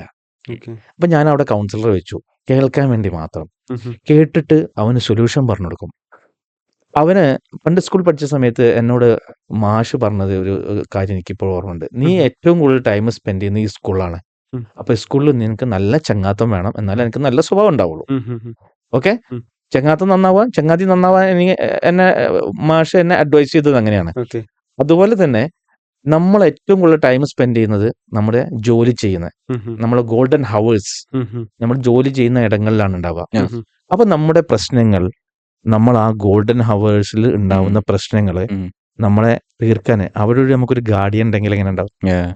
എല്ലാവർക്കും, എനിക്കും ഗാർഡിയൻ വേണം, നിങ്ങൾക്ക് എല്ലാവരും 80 വയസ്സായ ആൾക്കാർക്കും ചിലപ്പോൾ ഒരു മെന്റർ വേണ്ടി വരും. അപ്പൊ അവിടെ ഒരു മെന്റർ ഉണ്ടാവുക. മറ്റൊന്ന്, അവന്റെ ഭാവി ഭാസുരമാക്കുക. എങ്ങനെയാണ്? 50,000 രൂപ സാലറി കിട്ടി, 55,000 തീർന്നു, മൈനസിൽ ഇങ്ങനെ ഓടിക്കൊണ്ടിരിക്കുന്ന ആൾക്കാരാണ്. അവനോട് പറയാ, നീ ഒരു പെനാൾട്ടി കെട്ടണം, 1000 രൂപയുടെ പെനാൾട്ടി. എന്തിനാണെന്നറിയോ? നിന്റെ നാടും വീടും കൂടെല്ലാം ഉപേക്ഷിച്ച് നീ പ്രവാസ ജീവിതം നടത്തുകയാണ്. അപ്പോ ഗവൺമെന്റ് പറയുന്നു നിന്നോട് എന്ന് കരുതുക, നീ ഒരു 100 ദിർഹംസ് പെനാൾട്ടി കെട്ടണം എന്ന് സങ്കല്പിക്കുക. അത് നീ നിന്റെ സ്വന്തം ഒരു ഇക്വിറ്റി ഫണ്ടിലേക്ക് ആയിക്കോട്ടെ.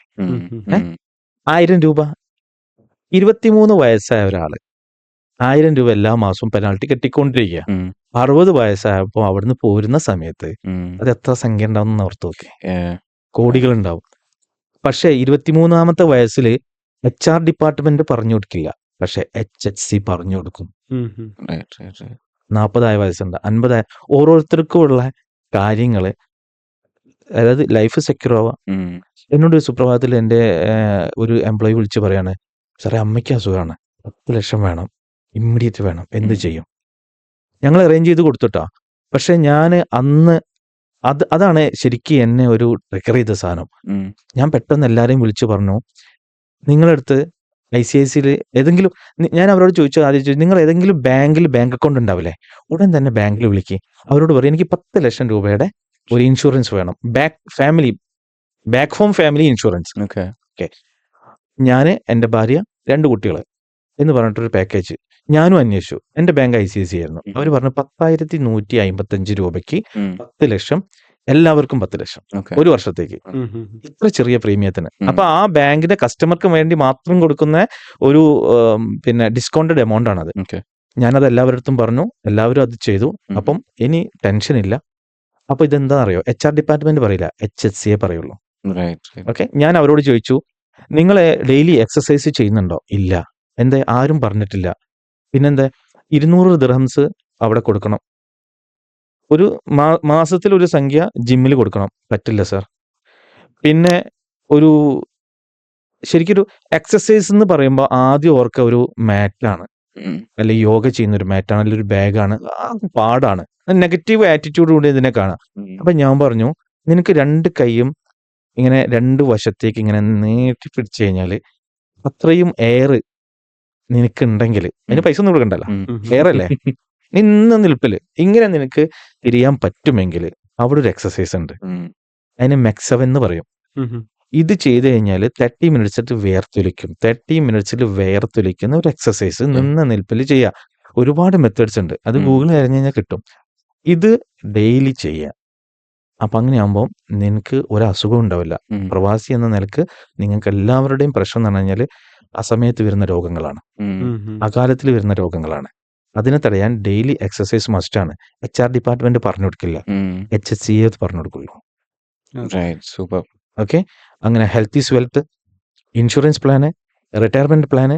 നിങ്ങളുടെ എന്നും സ്റ്റേണായിട്ട് നിൽക്കുന്ന ആളാണ് ഞാൻ എന്ന് ഞാൻ വിശ്വസിക്കുന്നു. ഒരു ദിവസം ഞാനും തളരാറുണ്ട്, ആരും തളരും. ട്രംപ് വരെ ഒരു ദിവസം തളരും. അപ്പം ലോകത്ത് എത്ര ശക്തമാനാണെങ്കിലും ഒരു ദിവസം അവൻ തളരുന്നൊരു ദിവസമുണ്ട്. അത് ചില പ്രത്യേക ഘട്ടങ്ങളിൽ സംഭവിച്ചു പോകുന്ന. അപ്പൊ നമ്മൾ ചരിയുന്ന സമയത്ത് നമുക്ക് ഒരു സപ്പോർട്ട് വേണം. ആ സപ്പോർട്ട് HR ഡിപ്പാർട്ട്മെന്റ് കൊടുക്കില്ല, HHCA കൊടുക്കുള്ളൂ. നൈസ്. ഓക്കെ. അപ്പം ഞാൻ പറയണത് ഇൻ സമ്മറി പറയുകയാണെങ്കിൽ HR ഡിപ്പാർട്ട്മെന്റും HHCയും തമ്മിലുള്ള വ്യത്യാസം, HR ഡിപ്പാർട്ട്മെന്റ് എപ്പോഴും കമ്പനിക്ക് വേണ്ടി പ്രവർത്തിക്കുന്ന ആളാണ്. HHC കമ്പനിക്കും എംപ്ലോയീസിനും രണ്ടുപേർക്കും പ്രവർത്തിക്കുന്ന ഒരു ഡിപ്പാർട്ട്മെന്റാണ് HHC. നമ്മൾ ഇൻസ്പിറേഷന്റെ മെന്റർഷിപ്പിന്റെ ഒക്കെ കേസ് പറയുമ്പോൾ സൈർഖാൻ നമ്മളെ കേരളത്തിൽ പ്രൊമിനന്റ് ആയിട്ടുള്ള പല ബിസിനസ് മാൻമാരായിട്ടും നല്ല റിലേഷൻഷിപ്പ് പുലർത്തിക്കൊണ്ടുവരുന്ന ആളാണ്. അപ്പൊ അതിലെ എക്സാമ്പിൾ പറയുകയാണെന്നുണ്ടെങ്കിൽ മലബാർ ഗ്രൂപ്പിന്റെ അഹമ്മദ് സാറ്, അതേപോലെ തന്നെ ആസാദ് മൂപ്പൻ, ലുലു, യൂസഫ് അലി സാറ്. അപ്പോൾ ഇവരൊക്കെ എങ്ങനെയാണ് ബിസിനസ്സിലും പേഴ്സണൽ ലൈഫിലും ഒക്കെ സൈർഖാനെ ഇൻഫ്ലുവൻസ് ചെയ്തിട്ടുള്ളത്? തീർച്ചയായിട്ടും നമ്മൾ ഏറ്റവും നല്ല ബിസിനസ്സുകാരനാണെങ്കിൽ ഏറ്റവും കൂടുതൽ ബിസിനസ്സിന് സക്സസ് ആയ ആൾക്കാരുടെ കൂടെ നിൽക്കുക, അവരുടെ കഥകൾ കേൾക്കുക, അവരുമായിട്ട് സംവദിക്കുക എന്നുള്ളതാണ്. ലക്കിലി ഇവരെല്ലാം എൻ്റെ വീട്ടിലെ മെമ്പർമാർ പോലെയാണ് എനിക്ക്. അഹമ്മദ് ഖാൻ ആണെങ്കിൽ എൻ്റെ ഒരു കുടുംബാംഗം പോലെയാണ്. എപ്പോഴും വിളിക്കാനും സംസാരിക്കാനും വീട്ടിൽ കയറി അങ്ങോട്ടും ഇങ്ങോട്ടും പോകുന്ന ആൾക്കാരാണ്. യൂസുഫ് അലിക്ക എൻ്റെ ലൈഫിലെ ഒരു ടേണിംഗ് പോയിന്റാണ്.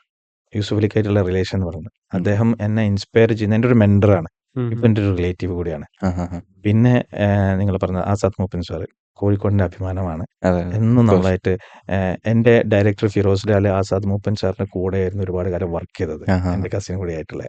അപ്പോൾ ഇവരൊക്കെ ഞങ്ങളെ കുടുംബാംഗം പോലെയാണ്. ഇത് ശരിക്കും എല്ലാവർക്കും കിട്ടുന്ന ഒരു ഭാഗ്യമല്ല. അതായത് സക്സസ്ഫുൾ ആയിട്ടുള്ള പ്രോമിനൻ്റ് ആയിട്ടുള്ള ആൾക്കാരുമായിട്ടുള്ള ഇടപഴകൽ എന്ന് പറയുന്നത്, അതൊക്കെ ഞാൻ പറഞ്ഞില്ലേ, നമ്മുടെ ലൈഫിൽ നമ്മൾ കുറേ കാര്യങ്ങൾ ഡ്രീം ചെയ്തിട്ട് അതിനു വേണ്ടി നമ്മൾ എഫേർട്ട് എടുക്കും. ഞാനൊരു 500 ആൾക്ക് പണി കൊടുക്കണം, ഞാനൊരു 500 ആൾക്ക് ജോലി കൊടുക്കുന്നുണ്ട്. ഓക്കെ. പക്ഷെ ഞാൻ 500 ആൾക്കല്ല ഞാൻ കാണാറ് 500 ഫാദർ, 500 മദർ, 500 ഭാര്യ, 3 മക്കളെ വെച്ചിട്ട് ഒരു 2500 3000 പേര്. നിങ്ങളൊന്ന് ആലോചിച്ച് നോക്കൂ, ഒരു മൈതാനത്ത് നിൽക്കുകയാണ്. And you are the bread and butter, you are the bread winner of them. അതുപോലെ അങ്ങനെ ശരിക്കും കച്ചവടം എന്ന് പറയുന്നത്, ഞാൻ പറയുന്നത് ഒരു വാറാണ്. അതില് എല്ലാവരും യോദ്ധാക്കളാണ്. യെസ്. അപ്പൊ അവിടെ നമുക്ക് ദൈവത്തിന്റെ ഒരു സഹായം ഉണ്ടാവും. അപ്പൊ കുറെ കാര്യങ്ങൾ ദൈവം കൊണ്ടുതരുന്നതാണ്. നമ്മള് കഴിവ് കെട്ടവനാണ് മനുഷ്യൻ. നമ്മുടെ ഹൃദയത്തില് നന്മ ഉണ്ടെങ്കിൽ, നമ്മുടെ ലക്ഷ്യം നല്ലതാണെങ്കിൽ, ദൈവം കൂടെ വന്നിട്ട് നമ്മളിങ്ങനെ സഹായിച്ചുകൊണ്ടിരിക്കും. ആ സഹായത്തിൽ നിന്നാണ് ബിസിനസ്സിൽ ഈ പറഞ്ഞ എല്ലാവരും സക്സസ് ആയതും ഞാനും സക്സസ് ആയത് അങ്ങനെ തന്നെ. എൻ്റെ ഒരുപാട് പ്രതിസന്ധി ഘട്ടങ്ങളിൽ ഞാനിങ്ങനെ നിന്ന് വേർത്ത സമയത്ത് എനിക്ക് ദൈവം ഓരോ സാധനം കൊണ്ടുവന്ന് തന്നിട്ടുണ്ട്. ഞാനത് പറയാറുണ്ടെന്നറിയാം, ഞാൻ ചെയ്ത പുണ്യമല്ല, എൻ്റെ മാതാപിതാക്കൾ ചെയ്ത പ്രാർത്ഥനയാണ്. ഓക്കെ. ഞാൻ ഒരു കാര്യം ചോദിച്ചിട്ടുണ്ടായിരുന്നു. ലോകത്തിലെ ഞാൻ കമ്മ്യൂണിക്കേഷൻ ഇൻറ്റു 3 എന്ന് പറഞ്ഞൊരു തിയറി ഉണ്ട് എൻ്റെ ഓഫീസിൽ, എൻ്റെ കമ്പനിയിൽ. കമ്മ്യൂണിക്കേഷൻ ഇൻറ്റു 3 എന്ന് പറഞ്ഞാൽ ഒരു ബിസിനസ്സിൽ ഏറ്റവും പ്രധാനപ്പെട്ട ഒരു കാര്യം എന്താണെന്ന് വെച്ചാൽ ഞാൻ പറയും പ്രോപ്പർ കമ്മ്യൂണിക്കേഷൻ. സെക്കൻഡ് എന്താ? Proper communication. തേർഡ് എന്താണ്? Proper communication. This communication to 3 theory. 3ഉം ഇമ്പോർട്ടൻസ് ഇതാണ്. ഒരിക്കല് പ്രവാചകനോട് ഒരു അനുയായി ചോദിച്ചിട്ടുണ്ടായിരുന്നു, ദൈവത്തിനെ മാത്രമേ പ്രാർത്ഥിക്കാൻ പാടുള്ളൂ. ഓക്കെ. അതെല്ലാ മതങ്ങളും പറയുന്നു ദൈവത്തിനോട് പ്രാർത്ഥിക്കുക. ദൈവത്തിനോടല്ലാതെ ഒരാളോട് പ്രാർത്ഥിക്കേണ്ടി വരുമെങ്കിൽ അത് ആരോടായിരിക്കും പ്രാർത്ഥിക്കേണ്ടി വരിക എന്ന് പ്രവാചകനോട് ചോദിച്ചപ്പം പ്രവാചകൻ പറഞ്ഞത് അത് അമ്മയോടാണ്. ഓക്കെ. അമ്മയെ മാറ്റി നിർത്തി വേറൊരാളാണെങ്കിൽ ആരോടായിരിക്കും? അതും അമ്മയാണ്. ഓക്കെ. മൂന്നാമത്തതോ അതും അമ്മയാണ്. അപ്പൊ അമ്മയ്ക്ക് അത്രയും പ്രാധാന്യം ഒരു സമൂഹത്തിൽ കൊടുക്കുന്നുണ്ട് എന്നുള്ളതാണ്. അപ്പൊ ഈ അമ്മയുടെ പ്രാർത്ഥന, പിന്നെ അച്ഛന്റെ പ്രാർത്ഥന. അപ്പൊ അമ്മയും അച്ഛനെയാണ് കണ്ട ദൈവങ്ങളല്ലേ. അപ്പൊ അവരുടെ പ്രാർത്ഥന കൊണ്ടാണ്, പിന്നെ നിങ്ങളുടെ അച്ഛൻ്റെയും അമ്മയുടെയും പ്രാർത്ഥനയും ഒപ്പം നിങ്ങളുടെ മനസ്സും, നിങ്ങൾ ചെയ്യുന്ന പ്രവൃത്തി മേഖല, നിങ്ങൾ സോഷ്യലി നിങ്ങൾ ആത്മാർത്ഥമായിട്ട് ആൾക്കാരെ സെർവ് ചെയ്യുന്നുണ്ടോ എന്നുള്ളതാണ്. കച്ചവടക്കാരൻ എന്ന് പറഞ്ഞ ഗാന്ധിജി പറഞ്ഞത് എന്താണ്? ഗാന്ധിജി കച്ചവടക്കാരെ കുറിച്ച് പറഞ്ഞത് സമൂഹത്തിന് വേണ്ട ഒരു സേവനം ചെയ്യുന്നവരാണ് കച്ചവടക്കാരൻ. ആ സേവനത്തിന് നിങ്ങൾക്ക് കിട്ടുന്ന റെമ്യൂണറേഷൻ ആണ് നിങ്ങളുടെ ലാഭം. അമിത ലാഭം പാടില്ല. അത് പ്രവാചകന്മാരും പറഞ്ഞതാണ് അമിത ലാഭം എടുക്കാൻ പാടില്ല എന്ന്. ഗാന്ധിജിയും പറഞ്ഞത് അമിത ലാഭം എടുക്കരുത്, അമിത ലാഭം ചൂഷണമാണ്. ഓക്കെ. കച്ചവടത്തിൽ ലാഭത്തിന് പിന്നാലെ ഓടുന്ന ഒരു കച്ചവടക്കാരനല്ല ശരിക്കും സോഷ്യലി കമ്മിറ്റഡ് കച്ചവടക്കാരൻ. അമിതമായ ലാഭം, നമ്മളൊരു ബിസിനസ് ചെയ്യുന്ന സമയത്ത് ശരിക്കും എനിക്ക് കച്ചവടക്കാരോട് ഒരു ഉപദേശമായിട്ട് കൊടുക്കാനുള്ളത്, നിങ്ങൾ ഒരു സപ്ലയർ ഉണ്ടാവുമ്പോഴാണ് നമുക്ക് സെല്ല് ചെയ്യാൻ പറ്റുക. സപ്ലയർക്ക് മിതമായ ലാഭം ഉറപ്പുവരുത്തിയിട്ടേ ബാർഗെയിൻ ചെയ്യാൻ പാടുള്ളൂ. ഭയങ്കരമായിട്ട് ബാർഗെയിൻ ചെയ്ത് സപ്ലയറുടെ തൊലി ഉരിയുന്ന തരത്തിലൊക്കെ ബാർഗെയിൻ ചെയ്യുന്ന കച്ചവടക്കാരുണ്ട്. പക്ഷേ എൻഡ് ഓഫ് ദ ഡേ അദ്ദേഹത്തിന് ഒരു ബിസിനസ് കിട്ടാൻ വേണ്ടി അയാൾ മൈനസിൽ വരെ വിൽക്കേണ്ട ഒരു അവസ്ഥ സപ്ലയർക്ക് ഉണ്ടാവും. ആ ഒരു അവസ്ഥ നമ്മൾ സൃഷ്ടിക്കാൻ പാടില്ല. അത് സമൂഹത്തിൽ കസ്റ്റമറേയും സെർവ് ചെയ്യണം, സപ്ലയറേയും സെർവ് ചെയ്യണം. എന്റെ ബിസിനസ്സിൽ സപ്ലയർ ലാഭം ഉണ്ടാക്കുന്നത് അറിഞ്ഞുകൊണ്ട് സന്തോഷിച്ച ഒരാളാണ് ഞാൻ. അത് അങ്ങനെ ഒരുപാട് ഘടകങ്ങൾ ചേർന്നതാണ് ഒരു കച്ചവടക്കാരൻ. ഒരു ഡെഫിനിഷൻ ഉണ്ട്, കച്ചകെട്ടി വടം ചെയ്യുന്നവൻ. കച്ചകെട്ടി വടം ചെയ്യുന്നവൻ അങ്ങനെ പറഞ്ഞാൽ നമ്മൾ വടം ചെയ്യാന്ന് പറയുന്നത് കച്ച കെട്ടുന്ന എന്തിനാ? ഒരു യുദ്ധത്തിനല്ലേ? അതാണ് കച്ചവടക്കാരൻ. കച്ച കെട്ടി ഇറങ്ങണം. ഈ കച്ചകെട്ടി ഇറങ്ങാൻ നേരത്തെ സഹീർക്ക് പറഞ്ഞിട്ടുണ്ടായിരുന്നു, ബിസിനസ്സിൽ ഞാൻ തളർന്നു, ഒന്നിനും പറ്റാത്ത രീതിയിൽ ഇരുന്ന അവസ്ഥകൾ ഉണ്ടായിട്ടുണ്ടെന്ന്. അങ്ങനെയുള്ള സാഹചര്യങ്ങൾ ഒരുപാട് ബിസിനസ്സുകാർ ഇന്നത്തെ കാലത്താണെങ്കിലും എല്ലാ കാലത്ത് പോകുന്ന ഒരു സാഹചര്യം ഉണ്ടാവും. അപ്പം how important is mind set എത്രത്തോളം പ്രധാനമാണ് ഒരു ബിസിനസ്? കച്ചവടം തകരുമ്പോൾ രണ്ട് കാര്യം ചെയ്താൽ മതി. എവിടേക്കാണോ ബ്ലീഡ് ചെയ്യുന്നത് അവിടെയൊക്കെ കട്ട് ചെയ്ത് ചെറുതാവുക. ചെറുതായി നിങ്ങളെ വീട് ചെറുതാവും, ഓഫീസ് ചെറുതാവും, എല്ലാം ചെറുതാവും. അവസാനം നിങ്ങൾ മാത്രം ബാക്കിയാവും. അപ്പൊ രണ്ട് കൈയും ഇങ്ങനെ പൊക്കുക. നിങ്ങൾ മാത്രം ബാക്കിയാവുമ്പോൾ രണ്ട് കൈയും ഇങ്ങനെ പൊക്കുക. എന്നിട്ട് ചിന്തിക്കുക, എന്റെ കയ്യിൽ എന്താ ഉള്ളതെന്ന്. എന്താ ഉള്ളത്? ഒന്ന് ആത്മവിശ്വാസം, രണ്ടാമത് പോസിബിലിറ്റീസ്, ഓപ്പർച്യൂണിറ്റീസ്. രണ്ടാമത് തുടങ്ങ സിമ്പിൾ. ഞാൻ സീറോ ഒരിക്കലും ഖത്തറിൽ ഞാൻ ഈ കാശൊക്കെ ഉണ്ടാക്കിയിട്ട് ഞാൻ 2 വർഷം കൊണ്ട് നാട്ടിലെത്തി. ഒരു മാസം 600 ദിർഹംസ് സാലറിയുള്ള ഞാൻ ഒരു 6 മാസം കഴിഞ്ഞപ്പം ഡെയിലി 600 ദിർഹംസ് സമ്പാദിക്കുന്ന ഒരാളായി. അപ്പൊ എനിക്ക് സ്വാഭാവികമായിട്ടും മനുഷ്യന്മാർക്ക് ഉണ്ടാകുന്ന സാധനം അഹങ്കാരവും അഹംഭാവവും ഉണ്ടായി. സത്യമാണത്. ഞാൻ അതുമായിട്ട് നാട്ടിൽ വന്നു. ഞാൻ ചോദിച്ചു, എന്തിനാ ഗൾഫിൽ പോകുന്നത്? പൈസ ഉണ്ടാക്കൽ സിമ്പിൾ ആണ്. ഞാൻ നാട്ടിൽ കുറെ കച്ചവടം ചെയ്തു, പൊട്ടിയിട്ട് അവസാനം കൈമേൽ ഒരു പാസ്പോർട്ട് മാത്രമായി. ഈ പാസ്പോർട്ട് മാത്രമായിട്ട് ഞാൻ തിരിച്ച് വീണ്ടും ഖത്തറിലേക്ക് ഇറങ്ങി. ആൾക്കാർ എന്നെ നോക്കി ചിരിച്ചു, ഞാൻ അവരെ നോക്കി ചിരിച്ചു. അവരെ ചിരിയില് എന്നെ കളിയാക്കലുണ്ടായിരുന്നു, എന്റെ ചിരിയില് പുതിയ പ്രതീക്ഷകളുടെ നാളങ്ങളുണ്ടായിരുന്നു. അതുമായിട്ട് ഞാൻ അവിടെ പോയിട്ട് കയ്യിലൊരു പൈസ ഇല്ല, 2 കൈയും നോക്കി ഞാൻ, ഒരു പൈസ ഇല്ല, പാസ്പോർട്ടാണുള്ളത്, പിന്നെ ആത്മവിശ്വാസവും. ഞാൻ എന്താ ചെയ്താ അറിയോ? അത്രയും കാലം ഞാൻ ഉണ്ടാക്കിയ റിലേഷൻ ഉണ്ടായിരുന്നു അവിടെ. Relation is the asset, friendship is the asset. ആ റിലേഷൻ ഉണ്ടാക്കിയ കസ്റ്റമേഴ്സിന്റെ അടുത്ത് പോയിട്ട് ഞാൻ പറഞ്ഞു, ഞാനൊരു ചിട്ടി തുടങ്ങുന്നുണ്ട്, ജോയിൻ ചെയ്യണമെന്നാണ്. അപ്പൊ തന്നെ പൈസ എടുത്ത് തന്നു. ഒരു ദിവസം കൊണ്ട് 10,000 ദിർഹംസ് ഉണ്ടാക്കി. ക്യാപിറ്റൽ വന്ന വഴി നോക്കി ഒരു ഇൻട്രസ്റ്റ് ഒന്നുമില്ല. പക്ഷേ ആ 10,000 ദിർഹംസ് ആയിട്ട് ഞാൻ എന്ത് കച്ചവടം ചെയ്യാം? മിനിമം ഇൻവെസ്റ്റ്മെന്റ് ചെയ്യേണ്ട ഒരു കച്ചവടം ഉണ്ട്, അത് ചെയ്യാൻ പോയി ഞാൻ. എന്താണെന്നറിയോ? മീൻ കച്ചവടം. മീൻ കച്ചവടത്തിന് വേണ്ടി ഞാൻ പഴയ ഒരു വണ്ടി വാങ്ങി, 3500 ദിർഹംസിന്റെ, ഖത്തർ റിയാല് 3500 റിയാലിന് വണ്ടി, ഒരു മെഴ്സിഡസ് 369, ഒരു മസ്ദ 369, പഴയ ഒരു ഗ്രീൻ കളറിലുള്ള, AC ഒന്നും ഇല്ലട്ടാ. ഇത് വെച്ചിട്ട് ഞാനൊരു വണ്ടി വാങ്ങി. എന്നിട്ട് ഞാൻ മാർക്കറ്റിൽ പോയി ഐസ് പെട്ടി വാങ്ങി. പിറ്റേന്ന് രാവിലെ മാർക്കറ്റിൽ പോയിട്ട് മീൻ വാങ്ങിയിട്ട് ഞാൻ ഈ ലേബർ ക്യാമ്പിൽ വിൽക്കാനാണ് എന്റെ പരിപാടി. പ്ലാൻ കറക്റ്റ് ആണ്. ക്യാപിറ്റൽ അനുസരിച്ച് നാട്ടിൽ കോളേജ് ഉണ്ട് കേട്ടോ. അന്നപ്പോ കാരണം മുമ്പ് ഉണ്ടാക്കിയ പൈസ കൊണ്ട് കോളേജ് ഒക്കെ വാങ്ങിയിട്ടുണ്ടായിരുന്നു. പക്ഷെ ഈ കച്ചവടത്തിന് മാനസികമായി തയ്യാറായി. അതിനു വേണ്ടി പോകുന്ന സമയത്ത് രാത്രി റൂമിൽ വന്ന് കിടന്നുറങ്ങിയപ്പോ രാവിലെ അതിൽ ക്യാപിറ്റൽ 6,500 ദിർഹംസ് ബാക്കിയുണ്ട്. അല്ല, 6,500 ഖത്തർ റിയാൽ ബാക്കിയുണ്ട്. ഇതായിട്ട് അവിടെ റൂമിൽ പോയി കിടന്നുറങ്ങുമ്പോൾ രാത്രി കള്ളം കയറിയിട്ട് 6,500 പേഴ്സ് എല്ലാം പോയി. ഞാൻ വീണ്ടും വട്ടപ്പൂജയായി. അത് ഈ ചിട്ടി വാങ്ങാൻ വെച്ചേ, ഇവർക്കൊക്കെ പൈസ കൊടുക്കണ്ടേ, എന്താ ചെയ്യാ? അങ്ങനെ ഞാനിങ്ങനെ നിൽക്കുന്ന സമയത്ത്, മേലോട്ട് നോക്കി നിൽക്കുന്ന സമയത്ത് ദൈവം ഒരാൾ പറഞ്ഞു വെച്ചു എന്റെ അടുത്ത്. അയാൾ പേര് ഇസ്മായിൽ എന്നായിരുന്നു. അറബി മാത്രം സംസാരിക്കുന്ന ഒരാള്, മലയാളിയാണ്. കണ്ടാ വിചാരിക്കും, അറബി പറയുന്ന കേട്ടാ വിചാരിക്കും ഇയാളൊരു അറബിയാണെന്ന്. എന്തൊക്കെയുണ്ട് കുറെ ആളെ കണ്ടിട്ട് എന്ന് വെച്ചിട്ട് എന്റെ ഫാദർ ഇൻ ലോന്റെ ഫ്രണ്ട് ആയിരുന്നു. എന്നോട് പറഞ്ഞ്, നമുക്കൊരു ടെൻഡർ ഉണ്ട്, ആ ടെൻഡർ ഇട്ട് കഴിഞ്ഞാല് ഖത്തർ സൗദി ബോർഡറിൽ ഒരു പുതിയ പ്രിമൈസസ് ഉണ്ടാക്കിയിട്ടുണ്ട്, ഗേറ്റ് വേ. അവിടെ റെസ്റ്റോറന്റ് ഉണ്ട്, ഹോട്ടലുണ്ട്, പല പരിപാടികളുണ്ട്, സൂപ്പർ മാർക്കറ്റ് ഉണ്ട്. ഇതെല്ലാം ടെൻഡർ ഇടണമെങ്കിൽ 1,00,000 ദിർഹംസ്, 1,00,000 ഖത്തർ റിയാൽ കെട്ടിവെച്ച് കഴിഞ്ഞാല് ഇതില് ടെൻഡർ ഇടാൻ പറ്റും.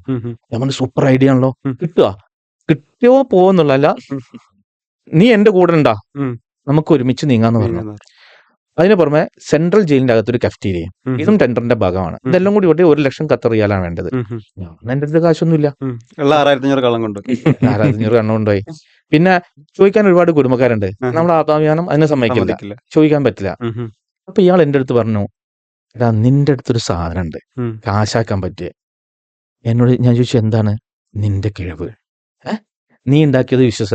നീ മാസത്തിൽ 600 ദിറംസ് ശമ്പളം വാങ്ങിയ ആള് 6 മാസം കൊണ്ട് ഡെയിലി 600 ദിറംസ് ആക്കി മാറ്റിയത് ഇവിടെ കുറെ ആൾക്കാർക്ക് അറിയാം.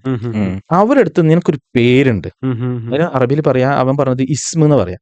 നിനക്കൊരു ഇസ്മ ഉണ്ട്, ആ ഇസ്മ വിക്ക് എന്ന് പറഞ്ഞു എന്നോട്. ഇസ്മ വെച്ചിട്ട് നീ കാശുണ്ടാക്കാന്ന്. ഞാൻ ചോദിച്ചു എങ്ങനെ പേരെങ്ങനെ വിൽക്കുക? മൂപ്പരാണോ, ഞാനൊരാളെ കാണിച്ചു തരാം, അയാളെടുത്ത് പോവാ, ഈ പ്രൊജക്ട് പറയാ, ഈ പ്രൊജക്ട് പറഞ്ഞാൽ അയാൾ കാശ് തരും. അയാളോട് പറയാം 50 അവർക്കും 50 നമുക്കും, നമ്മളെ അടുത്താണോ ഐഡിയ ഉള്ളത്. അങ്ങനെ ഞാൻ പോയിട്ട് പുള്ളിന്റെ അടുത്ത് ഞാൻ പറഞ്ഞേ അതൊന്നും ആള് തരില്ല, നിങ്ങൾ വെറുതെ പറയുന്ന, അയാൾക്ക് ഭയങ്കര കാശാണ്, നമുക്കൊന്നും പൈസ തരില്ല, എന്ത് ഗ്യാരണ്ടി അയാൾക്കുണ്ട് നമുക്ക് പൈസ തരാൻ? ഈ പേപ്പറിലെ ന്യൂസ്, അറബിക് പത്രത്തിൽ വന്നൊരു ന്യൂസാണ്, ഇത് വെച്ചിട്ട് അയാളോട് പൈസ വാങ്ങാനോ? ഇല്ലല്ലോ, നടക്കില്ലാറോ? അല്ല നീ സംസാരിക്കാറോ?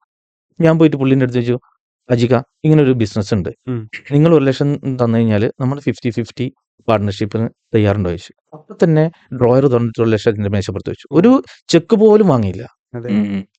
അപ്പൊ എനിക്ക് മനസ്സിലായി നമ്മൾ എത്രത്തോളം സിൻസിയർ ആണോ ആ സിൻസിയറിന് ഒരു വാല്യൂ ക്രിയേറ്റ് ഉണ്ട്. ഇതാണ് ഇന്ന് സ്റ്റോറീസിന് ജനങ്ങളോട് പറയാനുള്ളത്. സ്റ്റോറീസ് സിൻസിയർ ആണ്. ഞങ്ങളുടെ ആഗ്രഹം എന്താ അറിയോ, നിങ്ങളുടെ വീട് നിങ്ങളെ കയ്യിലുള്ള ബഡ്ജറ്റ് കൊണ്ട് മനോഹരമാക്കണം. നമ്മുടെ ജീവിതം മാറ്റിമറിക്കുന്നത് നമ്മൾ ഇറങ്ങുന്ന സ്ഥലാ. നിങ്ങൾ ഇറങ്ങുന്ന സ്ഥലം ഏറ്റവും നന്നാക്കുക. ഞാന് കുറെ കാശുകാരെ കണ്ടിട്ടുണ്ട് കേട്ടാ ഗൾഫില്. അവരൊക്കെ ഒറ്റ മുറി റൂമില് ബെഡൊക്കെ അട്ടിക്കട്ടിക്കിട്ടിട്ട് കിടക്കുക. നാട്ടിൽ മില്യൺസ് കോടികൾ ബാങ്കിലുണ്ടാവും. പക്ഷെ അവര് ഇറങ്ങുന്ന സ്ഥലം നല്ല പറയാ. ഞാൻ പറയും ആദ്യം ചെയ്യേണ്ടത് നല്ലൊരു റൂം നല്ല വൃത്തിയിൽ ഡെക്കോർ ചെയ്തിട്ട് നല്ല നീറ്റ് ആൻഡ് ക്ലീൻ ആയിട്ട് അവിടുന്ന് ഇറങ്ങിക്കഴിഞ്ഞാൽ അന്നത്തെ ദിവസം അടിപൊളിയാ. അപ്പൊ അതുകൊണ്ട് നിങ്ങൾ ഇറങ്ങുന്ന സ്ഥലം നിങ്ങളെ വീട് മനോഹരമാക്കുക.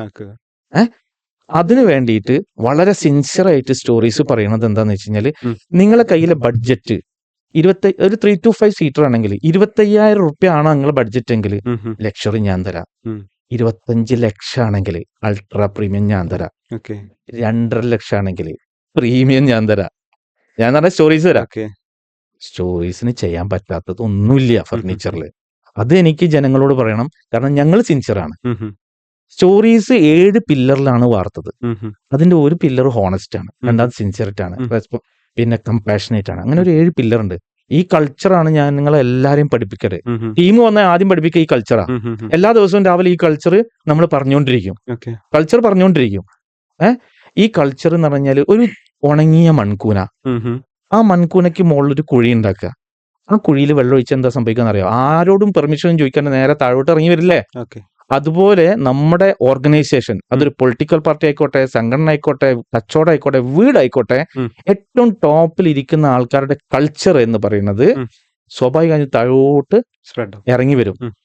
ഞാൻ ഒരു ആളെ കണ്ടു, അയാൾ ഒരു സംഘടനന്റെ വലിയ തലപ്പത്തിരിക്കുന്ന കഴിവുള്ള ആളാണ്. പക്ഷെ ഒരു പ്രശ്നമുണ്ട്, ആരെ എവിടെ കണ്ടാലും ചീത്ത പറയും, പബ്ലിക്കായിട്ട് ചീത്ത പറയും. അപ്പോ അയാളുടെ ഒരു സബോർഡിനേറ്റ് പോയിട്ട് ഇതേമാതിരി പബ്ലിക്കായിട്ട് ഒരാളെ ചീത്ത പറഞ്ഞു. അവിടുന്ന് ഒരു പ്രശ്നം ഉണ്ടായി. അതൊരു ഭയങ്കര കോളിളക്കം സൃഷ്ടിച്ചൊരു പ്രശ്നമായിട്ട് മാറി. ഞാൻ പ്രശ്നം പറയുന്നില്ല, ഞാൻ കണ്ടുപിടിച്ച എന്താ അറിയോ, ദ റീസൺ ആ താഴത്തിരിക്കുന്ന ആളല്ല, മോളിലുള്ള ആള് ഇയാളോട് പറഞ്ഞിട്ടില്ല നീ എല്ലാരെയും പബ്ലിക്കായിട്ട് ചീത്ത പറയണമെന്ന് മെസ്സേജ് കൊടുത്തിട്ടില്ല. പക്ഷെ അദ്ദേഹത്തിന്റെ ബിഹേവിയർ അദ്ദേഹത്തെ ഇൻഡയറക്ട്ലി ഇയാളെ സ്വാധീനിച്ചു. ആരോടും എന്തും പറയാനുള്ള ഒരു സ്വാതന്ത്ര്യം അയാള് ആൾക്കാർക്ക് മാതൃകയാക്കി കാണിച്ചു കൊടുത്തു. അയാളുടെ ആൾക്കാർ അത് ചെയ്തു. അതുകൊണ്ട് ഒരു ബിസിനസ് നന്നാക്കണമെങ്കിൽ കൾച്ചർ പഠിപ്പിക്കുക. ആദ്യം നമ്മളെ കൾച്ചറിന്റെ പില്ലർ ഉണ്ടാക്കുക. അതില് ഒരുപാട് നല്ല പില്ലേഴ്സ് വെച്ചിട്ടാണ് നമ്മൾ ഉണ്ടാക്കിയത്. 7 പില്ലറാണ്. ഈ പില്ലർ ഞാനിങ്ങനെ പില്ലറിന്റെ ഒരു പിക്ചറൊക്കെ കൊടുത്തിട്ട് ഇങ്ങനെ എഴുതി വെച്ചിട്ട് ഇവരെല്ലാരും ഇങ്ങനെ പഠിപ്പിക്കും. ഇന്നലെ ഞങ്ങളൊരു പരിപാടി നടത്തി 3 മണിക്കൂർ സെഷൻ ഞാനാ നടത്തിയത്. ആരുടെ ട്രെയിനർ? എന്റെ മക്കളുടെ ട്രെയിനർ. എന്റെ മക്കളാരാണ്? എന്നെക്കാളും പ്രായമുള്ള മക്കളുണ്ട് നമ്മളെ സ്ഥാപനത്തില്. അവരെ നമ്മളിത് പഠിപ്പിക്കും. ഞാൻ അവരോട് പറയുന്നുണ്ടാരോ, നിങ്ങൾ ഇവിടുന്ന് ഇറങ്ങി പോകുമ്പം നിങ്ങൾക്ക് നല്ലൊരു ഡിമാൻഡുള്ള ആളാണ് നിങ്ങൾ. എന്താ പറയുക, ഞാൻ സ്റ്റോറീസ് എന്നാണ് വരുന്നത്, ഞാൻ കൾച്ചറുള്ള ആളാണ്. അതിനൊരു പവർ വേറെ തന്നെ ഞാൻ ക്രിയേറ്റ് ചെയ്തിട്ട് കൊടുക്കുക. കാരണം 5 കൊല്ലം കൊണ്ട് ഒരാൾക്ക് ഉണ്ടാവുന്ന എക്സ്പീരിയൻസ് അല്ല, 1 കൊല്ലം കൊണ്ട് ഒരു അടിപൊളി കമ്പനിയിൽ ഉണ്ടാവുന്ന എക്സ്പീരിയൻസ്. ഈ അടിപൊളി കമ്പനി എന്ന് പറയുന്നത് എന്താ കമ്പനി അറിയോ? ഈ അടിപൊളി കമ്പനി എന്ന് പറയുന്നത് വെച്ച് കഴിഞ്ഞാൽ ഇതേമാതിരി കൾച്ചറുള്ള കമ്പനി ആയിരിക്കും. ഒരുപാട് പ്രത്യേകതകൾ ഉണ്ടാവും. ഭയങ്കര പിന്നെ എന്റെ കയ്യിൽ നിന്ന് പിന്നെ അത് കമ്പനിക്ക് ഒരു 5 രൂപ പോകുമ്പോൾ എന്റെ കയ്യിൽ നിന്ന് 5 രൂപ പോയ വേദനയാണ് ഓരോ എംപ്ലോയിക്ക് ഉണ്ടാവുക. അത് ഉണ്ടാക്കാൻ കഴിഞ്ഞാൽ കമ്പനി സക്സസ് ആയി. ഈ കൾച്ചറിന് ഇപ്പം പറഞ്ഞതുപോലെ ഒരു വർക്കിംഗ് കൾച്ചറിനെ പോലെ തന്നെ പ്രാധാന്യമുള്ളതാണോ ശരിക്കും ഒരു കമ്പനിക്ക് ഇന്നത്തെ കാലത്ത് ഒരു ബ്രാൻഡ് അംബാസിഡർ എന്ന് പറയുന്നത്? ബ്രാൻഡ് അംബാസിഡർമാർ എന്ന് പറയുന്നത് നമ്മൾ തന്നെ. സ്റ്റോറീസിന്റെ സ്റ്റോറീസിന്റെ അംബാസിഡർമാർ ആരാന്നറിയോ? ഞങ്ങൾ ഏറ്റവും വലിയ ഞങ്ങൾ അംബാസിഡർമാർ നമ്മളെ കസ്റ്റമേഴ്സ് ആണ്. ഈ ഇരിക്കുന്ന മനുഷ്യനാണ് ഞങ്ങൾ അംബാസിഡർ. ഞങ്ങളെ അംബാസിഡറാണ്. രണ്ടാമത് ഓരോരുത്തരും അംബാസിഡർമാരാണ്. ഓരോ എംപ്ലോയീസ് അംബാസിഡർമാരാണ്. ഞാന് എന്റെ ബ്രാൻഡിനെ പറ്റിയും എന്നെ പറ്റിയിട്ടും ഇത്രയും കാലമായിട്ട് ഞാൻ പറയാതിരുന്നു. പക്ഷെ നീഡ് ഓഫ് ദ അവർ വരുന്ന സമയത്ത് നമ്മൾ അതിന്റെ, അതായത് ഒരു ഒഴുക്ക് വരുമ്പോൾ നമ്മൾ കുറെ പിടിച്ചിരിക്കും, പിന്നെ നമ്മൾ ആ കൂട്ടത്തിൽ ഒഴുകും. അങ്ങനെ ഒഴുകിയിട്ടാണ് ഞാൻ ഈ പോഡ്കാസ്റ്റിൽ വരുന്നത്. അല്ലെങ്കിൽ എനിക്ക് പോഡ്കാസ്റ്റ് എന്ന് പറഞ്ഞു കഴിഞ്ഞാൽ ഞാൻ ആദ്യം വിചാരിച്ച എന്താ അറിയോ, കുറെ റാഞ്ചീസ് എനിക്കിഷ്ടല്ല. എനിക്ക് മനസ്സിലായെന്ന് വെച്ച് കഴിഞ്ഞാല്, എനിക്ക് ഒരു ഒറ്റ കാര്യം എനിക്ക് മനസ്സിലായത്, എന്റെ ഈ സംസാരത്തിലെ കുറച്ച് പ്രസക്ത ഭാഗങ്ങൾ നിങ്ങൾ അതെടുത്തിട്ട് നിങ്ങളെ സോഷ്യൽ മീഡിയ വഴി കൊടുക്കുകയാണെങ്കിൽ ഏതെങ്കിലും ഒരാള് പാഷനെ, ഒരു എക്സാമ്പിൾ പറയാം, ഒരുപാട് മെസ്സേജ് ഞാൻ പറഞ്ഞു. ഒരു കച്ചവടക്കാരൻ തോന്നാണ് എന്റെ ടീമിനൊന്ന് സ്കാൻ ചെയ്യണം. വേറൊരു കച്ചവടക്കാരൻ തോന്നാണ് കൾച്ചർ ഇമ്പോർട്ടന്റ് അല്ലേ, എന്റെ കമ്പനിയുടെ പില്ലർ ഉണ്ടാ, കൾച്ചറിന്റെ പില്ലർ ഉണ്ടോ അവൻ ആലോചിക്കും. വേറെ ആലോചിക്കും ഞാൻ പാഷനേറ്റ് കച്ചവടം ചെയ്തിട്ട് ബ്ലീഡ് ചെയ്തോണ്ടിരിക്കുക, എന്നാ പിന്നെ കട്ട് ചെയ്ത് ചെറുതാക്കല്ലേ, എന്നിട്ട് സീറോ ആവുക. ഭയങ്കര മാനസിക സമ്മർദ്ദം ഉണ്ടാകുന്നൊരു സാധനമാണ് ചെറുതാക്കാന്ന് പറയുന്നത്. ചില്ലറ സാധനമൊന്നുമല്ല. ചിലപ്പം ഗുളിക വരെ കുടിക്കേണ്ടി വരും ചെറുതാവുമ്പോ. ഭയങ്കര പ്രശ്നാ. പിന്നെ ഞാൻ പറയുന്നത് വെച്ച് കഴിഞ്ഞാൽ ഇംഗ്ലീഷ് മരുന്ന് കുടിക്കാൻ പറ്റുന്നത് ഹോമിയോ കുടിച്ചോളാൻ പറയും. അത് സൈഡ് എഫക്ട് ഉണ്ടാവില്ലല്ലോ. എന്തിനാന്നറിയോ? മനസ്സിനെ തണുപ്പിക്കാന്. ഞാനേ ഇതിപ്പം പോഡ്കാസ്റ്റിന്റെ ഭാഗമായിട്ട് പറയല്ല. കഴിഞ്ഞ ദിവസം എന്റെ സുഹൃത്തിന്റെ മകളെ അദ്ദേഹത്തിന്റെ സുഹൃത്ത് വിളിച്ചു, ക്ലാസ്മേറ്റ് വിളിച്ചു. എന്നിട്ട് പറഞ്ഞു എന്റെ കുട്ടി വീട്ടിൽ നിന്നിട്ട് കരയാണ്, 3 ദിവസമായി കരച്ചിലാണ്. എന്താ പ്രശ്നം എന്നറിയോ? എന്റെ കുട്ടീന്റെ ഒരു ഇന്റിമേറ്റ് ഫ്രണ്ട് ഉണ്ട് ക്ലാസ്സിൽ, അവള് മിണ്ടില്ല, 3 ദിവസമായി കരച്ചില. അപ്പം ഡോക്ടർ പറഞ്ഞു അവസാനം നിങ്ങളെ വിളിക്കാൻ, അതുകൊണ്ടാണ് വിളിക്കുന്നത്, ഒന്ന് വന്ന് ഒന്ന് മിണ്ടാൻ പറയണം. ഈ സൈലൻസിന് എത്ര ഭീകരല്ലേ? സൈലൻസ് ഭയങ്കര ഭീകര സാധന. അതുപോലെ മാനസികമായിട്ട് അവള് ഷെയ്ക്കാവാണ്. അതുപോലെ ഷെയ്ക്കാവും നിങ്ങളെ പരാജയപ്പെടുന്ന ബിസിനസ് നിർത്താൻ എടുക്കുന്ന തീരുമാനം എന്ന് പറഞ്ഞാൽ നിങ്ങൾ മാനസികമായിട്ട് തോന്നൂല, നിർത്താൻ തോന്നൂല. എവിടുന്നെങ്കിലും വായ്പ കിട്ടുമോ അവിടെ നിന്നൊക്കെ വായ്പ വാങ്ങിയിട്ടിട്ട് ചെയ്യരുത്. അപ്പൊ അങ്ങനെ ചെയ്യാതിരിക്കാൻ നിങ്ങൾ മാനസികമായിട്ട് ഭയങ്കരമായിട്ട് നിങ്ങൾ തയ്യാറാവണം, സ്ട്രോങ് ആവണം. എന്നിട്ട് എല്ലാ സ്ട്രെസ്സും എല്ലാം ഒഴിവാക്കിയിട്ട് ഫ്രീ ആവുക. പരാജയപ്പെടുന്ന ആൾക്കാർ ചെയ്യേണ്ടത് എല്ലാം ഒഴിവാക്കിയിട്ട് ഫ്രീ ആവുക. ഭാര്യന്റെ അടുത്ത് നിന്ന് കേൾക്കും, മക്കളുടെ അടുത്ത് നിന്ന് കേൾക്കും, അച്ഛൻ എല്ലായിടത്തു നിന്ന് കേൾക്കും, നാട്ടുകാരുടെ അടുത്ത് നിന്ന് കേൾക്കും. ഒന്നും തോന്നരുത്, ഒന്നിന്ന് തുടങ്ങാം. അപ്പൊ നമ്മൾ പ്രശ്നത്തിലാവുമ്പോൾ നമ്മൾ 5 കൈ വിരലുണ്ടല്ലോ അതിങ്ങനെ ഉയർത്തിപ്പിടിക്കുക. എന്നിട്ട് കണ്ണാടിയിൽ നോക്കിയിട്ട് ഹൈ 5 പറയാ അവനവനോട്. എന്നിട്ട് അവനവനോട് സംസാരിക്കുക. എന്നിട്ട് പറയാ എന്താ നിന്റെ പ്രശ്നം സഹീറ എന്ന് ചോദിക്കും. അപ്പം പറയും പ്രശ്നങ്ങൾ 1 2 3 സൊല്യൂഷൻ ഉണ്ട്. കാരണം നീ മരിച്ചിട്ടില്ല, നീ ഹോസ്പിറ്റലില്ല, നീ ജയിലിലല്ല. 3 ഇടങ്ങളിലാണ് പ്രശ്നമുള്ളവൻ പോകേണ്ട സ്ഥലങ്ങള്. പ്രശ്നങ്ങള് എന്താ പ്രശ്നം എന്നറിയോ? ഇന്നലെ വാട്സപ്പ് ഗ്രൂപ്പില് ഞാൻ ഒരു സാധനം ഇട്ടു, ആരും ലൈക്ക് ചെയ്തില്ല, കമന്റ് ചെയ്തില്ല. ഇതുകൊണ്ട് സ്ട്രെസ് ആയി നിൽക്കുന്ന ആളോട് ഞാൻ പറയുന്നത് നിങ്ങൾ ഹോസ്പിറ്റലിൽ പോവാ. അപ്പൊ നിങ്ങൾ ഹോസ്പിറ്റലിൽ വെളിയിലല്ലേ, സോ ഹാപ്പി. പ്രിസണിൽ പോവാ. പ്രിസണിൽ 4 ദിവസം കിടന്നു കഴിഞ്ഞാൽ ആകാശം കാണാൻ ഒരു വീർപ്പുമുട്ടുണ്ട്. ആകാശം ഇത്രയും കാലം ഞാൻ കണ്ട ആകാശം എനിക്ക് കാണാൻ പറ്റുന്നില്ല, അതുകൊണ്ട് ഭ്രാന്തായി പോവും. അപ്പൊ നിങ്ങൾ പുറത്തല്ലേ, സോ ഹാപ്പി.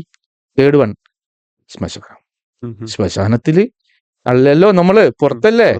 ബാക്കിയുള്ള എല്ലാ പ്രശ്നങ്ങളും വിട്ട് പൈസ ഇന്ന് വരും നാളെ പോവും. പിന്നെ ആൾക്കാരെ വേദനിപ്പിച്ച ആൾക്കാരെ തിരിച്ചു കൊടുക്കാം. വെയിറ്റ്. അപ്പൊ സെൽഫ് പ്രിപ്പയർഡ് ആവാനുള്ള ഏറ്റവും ബെസ്റ്റ് സാധനം കണ്ണാടിയാണ്. ഹൈ ഫൈവ് ആണ്. ഹൈ ഫൈവ് എന്നുള്ളൊരു ബുക്ക് ഉണ്ട്. നിങ്ങളുടെ അസ്തിത്വം ഞാനിതാ പ്രഖ്യാപിക്കുന്നു എന്നാണ് ഹൈ ഫൈവിന്റെ അർത്ഥം. നമ്മളൊരു ഓഫീസിൽ കയറി വരുമ്പോൾ ഇത്രയും ആൾക്കാർ ഈ ഓഫീസിൽ ഇരിക്കുന്നുണ്ട്. ഒരാൾ കയറി വന്ന് നേരെ ഇതിലേക്ക് പോകുന്നതിന് ഈ സീറ്റിലേക്ക് ഇരിക്കുന്നതിന് മുമ്പ് അവരെന്ത് ചെയ്യണമെന്ന് അറിയോ? High five. അതായത് നിങ്ങളുടെ എല്ലാവരുടെയും അസ്തിത്വം ഞാനിതാ പ്രഖ്യാപിക്കുന്നു. കണ്ണാടിയിൽ നോക്കിയിട്ട് ഇവരെന്താ പറയുന്ന അറിയോ? എന്റെ അസ്തിത്വം ഞാൻ പ്രഖ്യാപിക്കുന്നു. അപ്പൊ കണ്ണാടിയുള്ള ആള്, നമ്മള് മൂഡ് ഓഫ് ആണേ, ഇങ്ങനെ പോവാ. കണ്ണാടിയുള്ള ആള് ഒന്ന് ചിരിക്കും നമ്മളോട്. അപ്പൊ അയാള് നോക്കി നമ്മളും ചിരിക്കുക. അതോടുകൂടി സ്ട്രെസ് എല്ലാം റിലീസായി.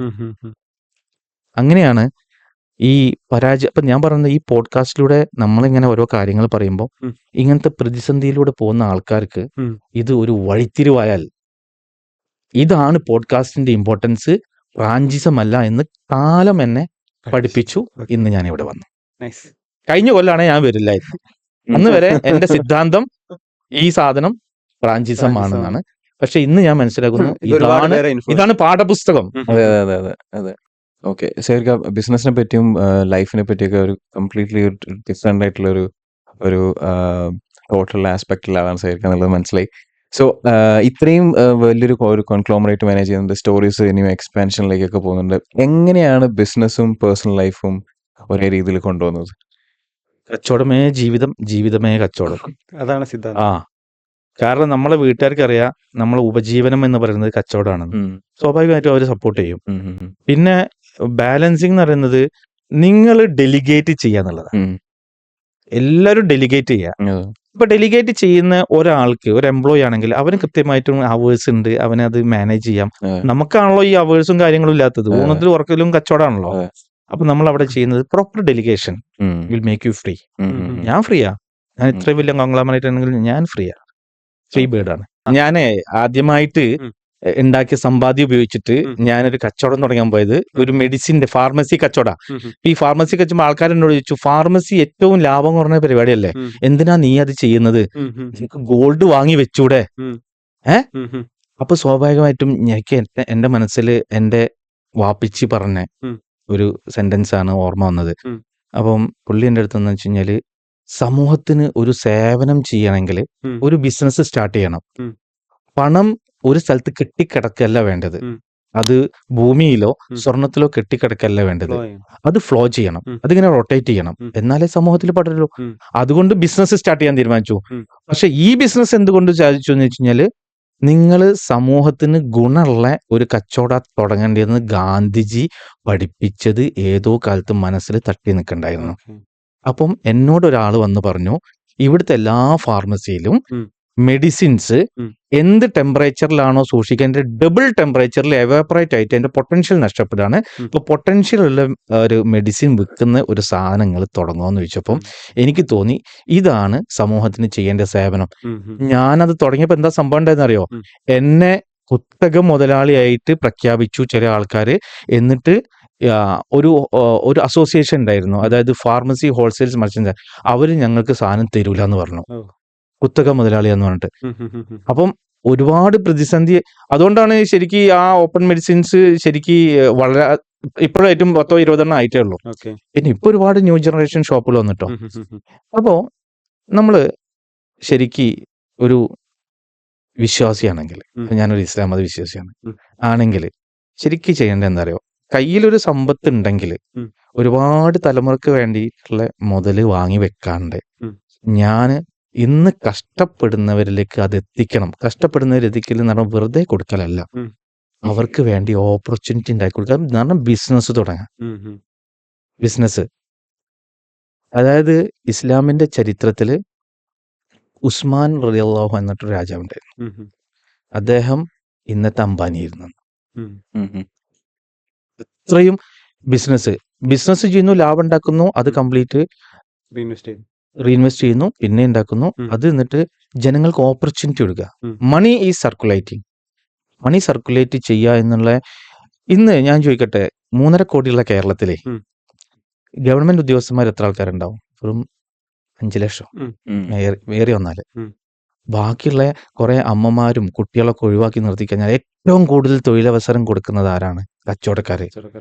ഒരു പെട്ടിക്കടക്കാരനാ നമ്മൾ രാവിലെ പോയിട്ട് കൈകൂപ്പണം പെട്ടിക്കടക്കാരനോട്, അല്ലെങ്കിൽ ചെറിയൊരു ഗ്രോസറി നടക്കുന്ന ആളോട്. എന്തിനാണെന്നറിയോ? ഒരാൾക്ക് പണി കൊടുത്തതിന്. കാരണം ഒരാൾക്കൊരു ജോലി കൊടുക്കുക എന്ന് പറയുന്നതിൽ അപ്പുറം സൽക്കർമ്മം ഒന്നുമില്ല. അപ്പം ഈ കച്ചവടക്കാരെല്ലാം സൽക്കർമ്മം ചെയ്യുന്ന ആൾക്കാരാണ്. ഓക്കെ, പക്ഷെ ഇവർക്ക് വേണ്ട പരിഗണന സർക്കാരോ സമൂഹമോ ഈ കച്ചവടക്കാർക്ക് കൊടുക്കുന്നുണ്ടോ എന്നുള്ളത് മറ്റൊരു ചോദ്യമാണ്. അതിന് ഉത്തരം പറയാൻ ഞാൻ ആളല്ല. പക്ഷെ ഞാൻ പറയുന്നത്, ഒരു ഗ്രോസറിക്കാരൻ, ഒരാൾക്ക് ഒരു ജോലി കൊടുക്കുന്ന ഒരു ഗ്രോസറിക്കാരൻ ഉണ്ടെങ്കിൽ, അല്ലെങ്കിൽ ഒരു ബാർബർ ഷോപ്പ് ആണെങ്കിൽ, എന്തായാലും അദ്ദേഹം ആദരിക്കപ്പെടേണ്ടവരാണ്. അത് 1000, 5000, 60,000 ആൾക്ക് ജോലി കൊടുക്കുന്ന ആളെ നമ്മൾ ആദരിക്കണം. ഈ ഒരാളെ കൊടുക്കുന്നവനെ ആദരിക്കണം. ആദരവിൽ മാറ്റം പാടില്ല. അതാണ് എന്റെ ഫിലോസഫി. അതായത് എന്റെ അച്ഛൻ, എന്റെ ബാപ്പ, എന്റെ വാപ്പിച്ചി എന്നെ പഠിപ്പിച്ചൊരു ഫിലോസഫിയാണ്. എന്റെ വാപ്പിച്ചി എന്നോട് ഒരിക്കലും ഒരു റോട്ടറി ക്ലബ്ബിൽ ഒരാൾ ചോദിച്ചു, സാറിന്റെ മക്കളൊക്കെ ദുബായിലല്ലേ, സാർ എന്താ ഇവിടെ തന്നെ നിൽക്കുന്നതെന്ന് ചോദിച്ചു. അപ്പം എന്റെ വാപ്പിച്ചി ചോദിച്ചു, ഉത്തരം എന്താ അറിയോ? പറഞ്ഞ ഉത്തരം, എന്റെ വാപ്പിച്ചി അതിന് പറഞ്ഞ ഉത്തരം എന്താന്ന് വെച്ച് കഴിഞ്ഞാല്, ഞാൻ പോയാൽ നാട്ടുകാർക്ക് ആരുണ്ടാവും? നാട്ടുകാർക്ക് ഒരു പ്രശ്നം ഉണ്ടെങ്കിലേ ഒരു 100 രൂപ വായ്പ ചോദിക്കാൻ അവർക്ക് വേറെ ആരും ഇല്ല ഇവിടെ. So how he's connected with socially. പക്ഷെ മൂപ്പര് ഒരു പൊളിറ്റിക്കൽ നേതാവല്ലേ, ഒന്നുമല്ല.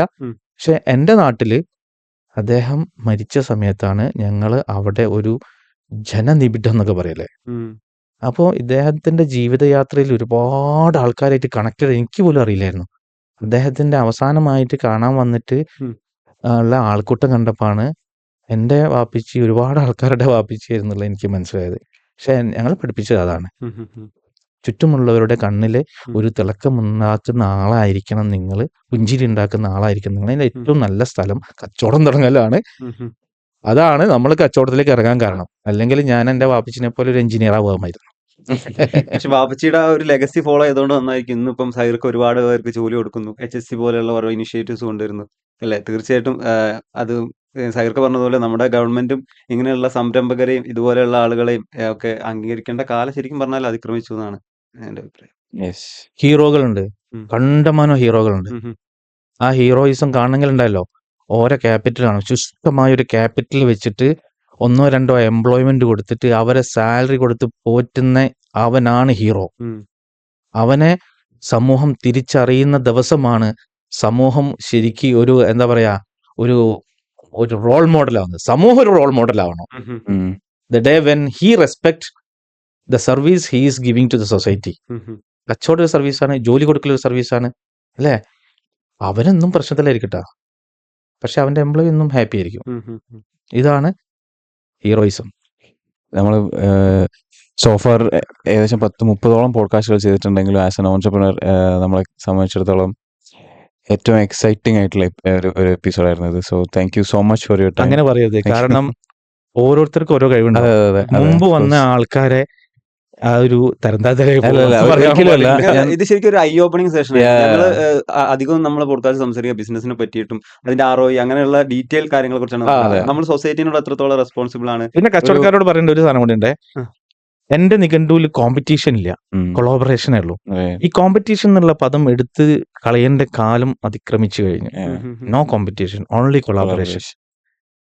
കൊടുക്കുക എന്നുള്ളതാണ് കിട്ടാനുള്ള വഴി. കോമ്പറ്റീറ്റർക്ക് എന്തെങ്കിലും ഒന്ന് കൊടുക്ക്, ഓൻ നിങ്ങൾക്ക് തരും. കോമ്പറ്റീറ്റർക്ക് ഒരു കച്ചവടം വരും. ഞാൻ പറഞ്ഞല്ലേ, നമ്മുടെ അടുത്ത് വന്നിട്ട് എന്റെ 2500 സ്ക്വയർ ഫീറ്റിന്റെ വീടിന്റെ ഒരു പ്ലാന് 3D ആക്കി തരണം എന്ന് പറഞ്ഞാൽ 3D ആക്കി കൊടുക്കും. അതിൽ ഫർണിച്ചർ വെച്ച് കൊടുക്കണം എന്ന് പറഞ്ഞാൽ ഫർണിച്ചർ വെച്ച് കൊടുക്കും. അപ്പം എന്റെ അടുത്തുനിന്ന് വാങ്ങാൻ പറ്റിയ 2 സാധനം വാങ്ങും. ബാക്കി 2 സാധനം വാങ്ങുന്ന കോമ്പറ്റീറ്ററാണ്. ഐ ആം സോ ഹാപ്പി, കാരണം അയാൾക്കും ജീവിക്കണ്ടേ. കാരണം അങ്ങനെയുള്ള ഒരു സീറോ കോമ്പറ്റീഷൻ വേൾഡ് ആണ് എന്റെ mindset. Win to win. What an insightful session. Thank you so much for your time. Thank you very much. Thank you everyone.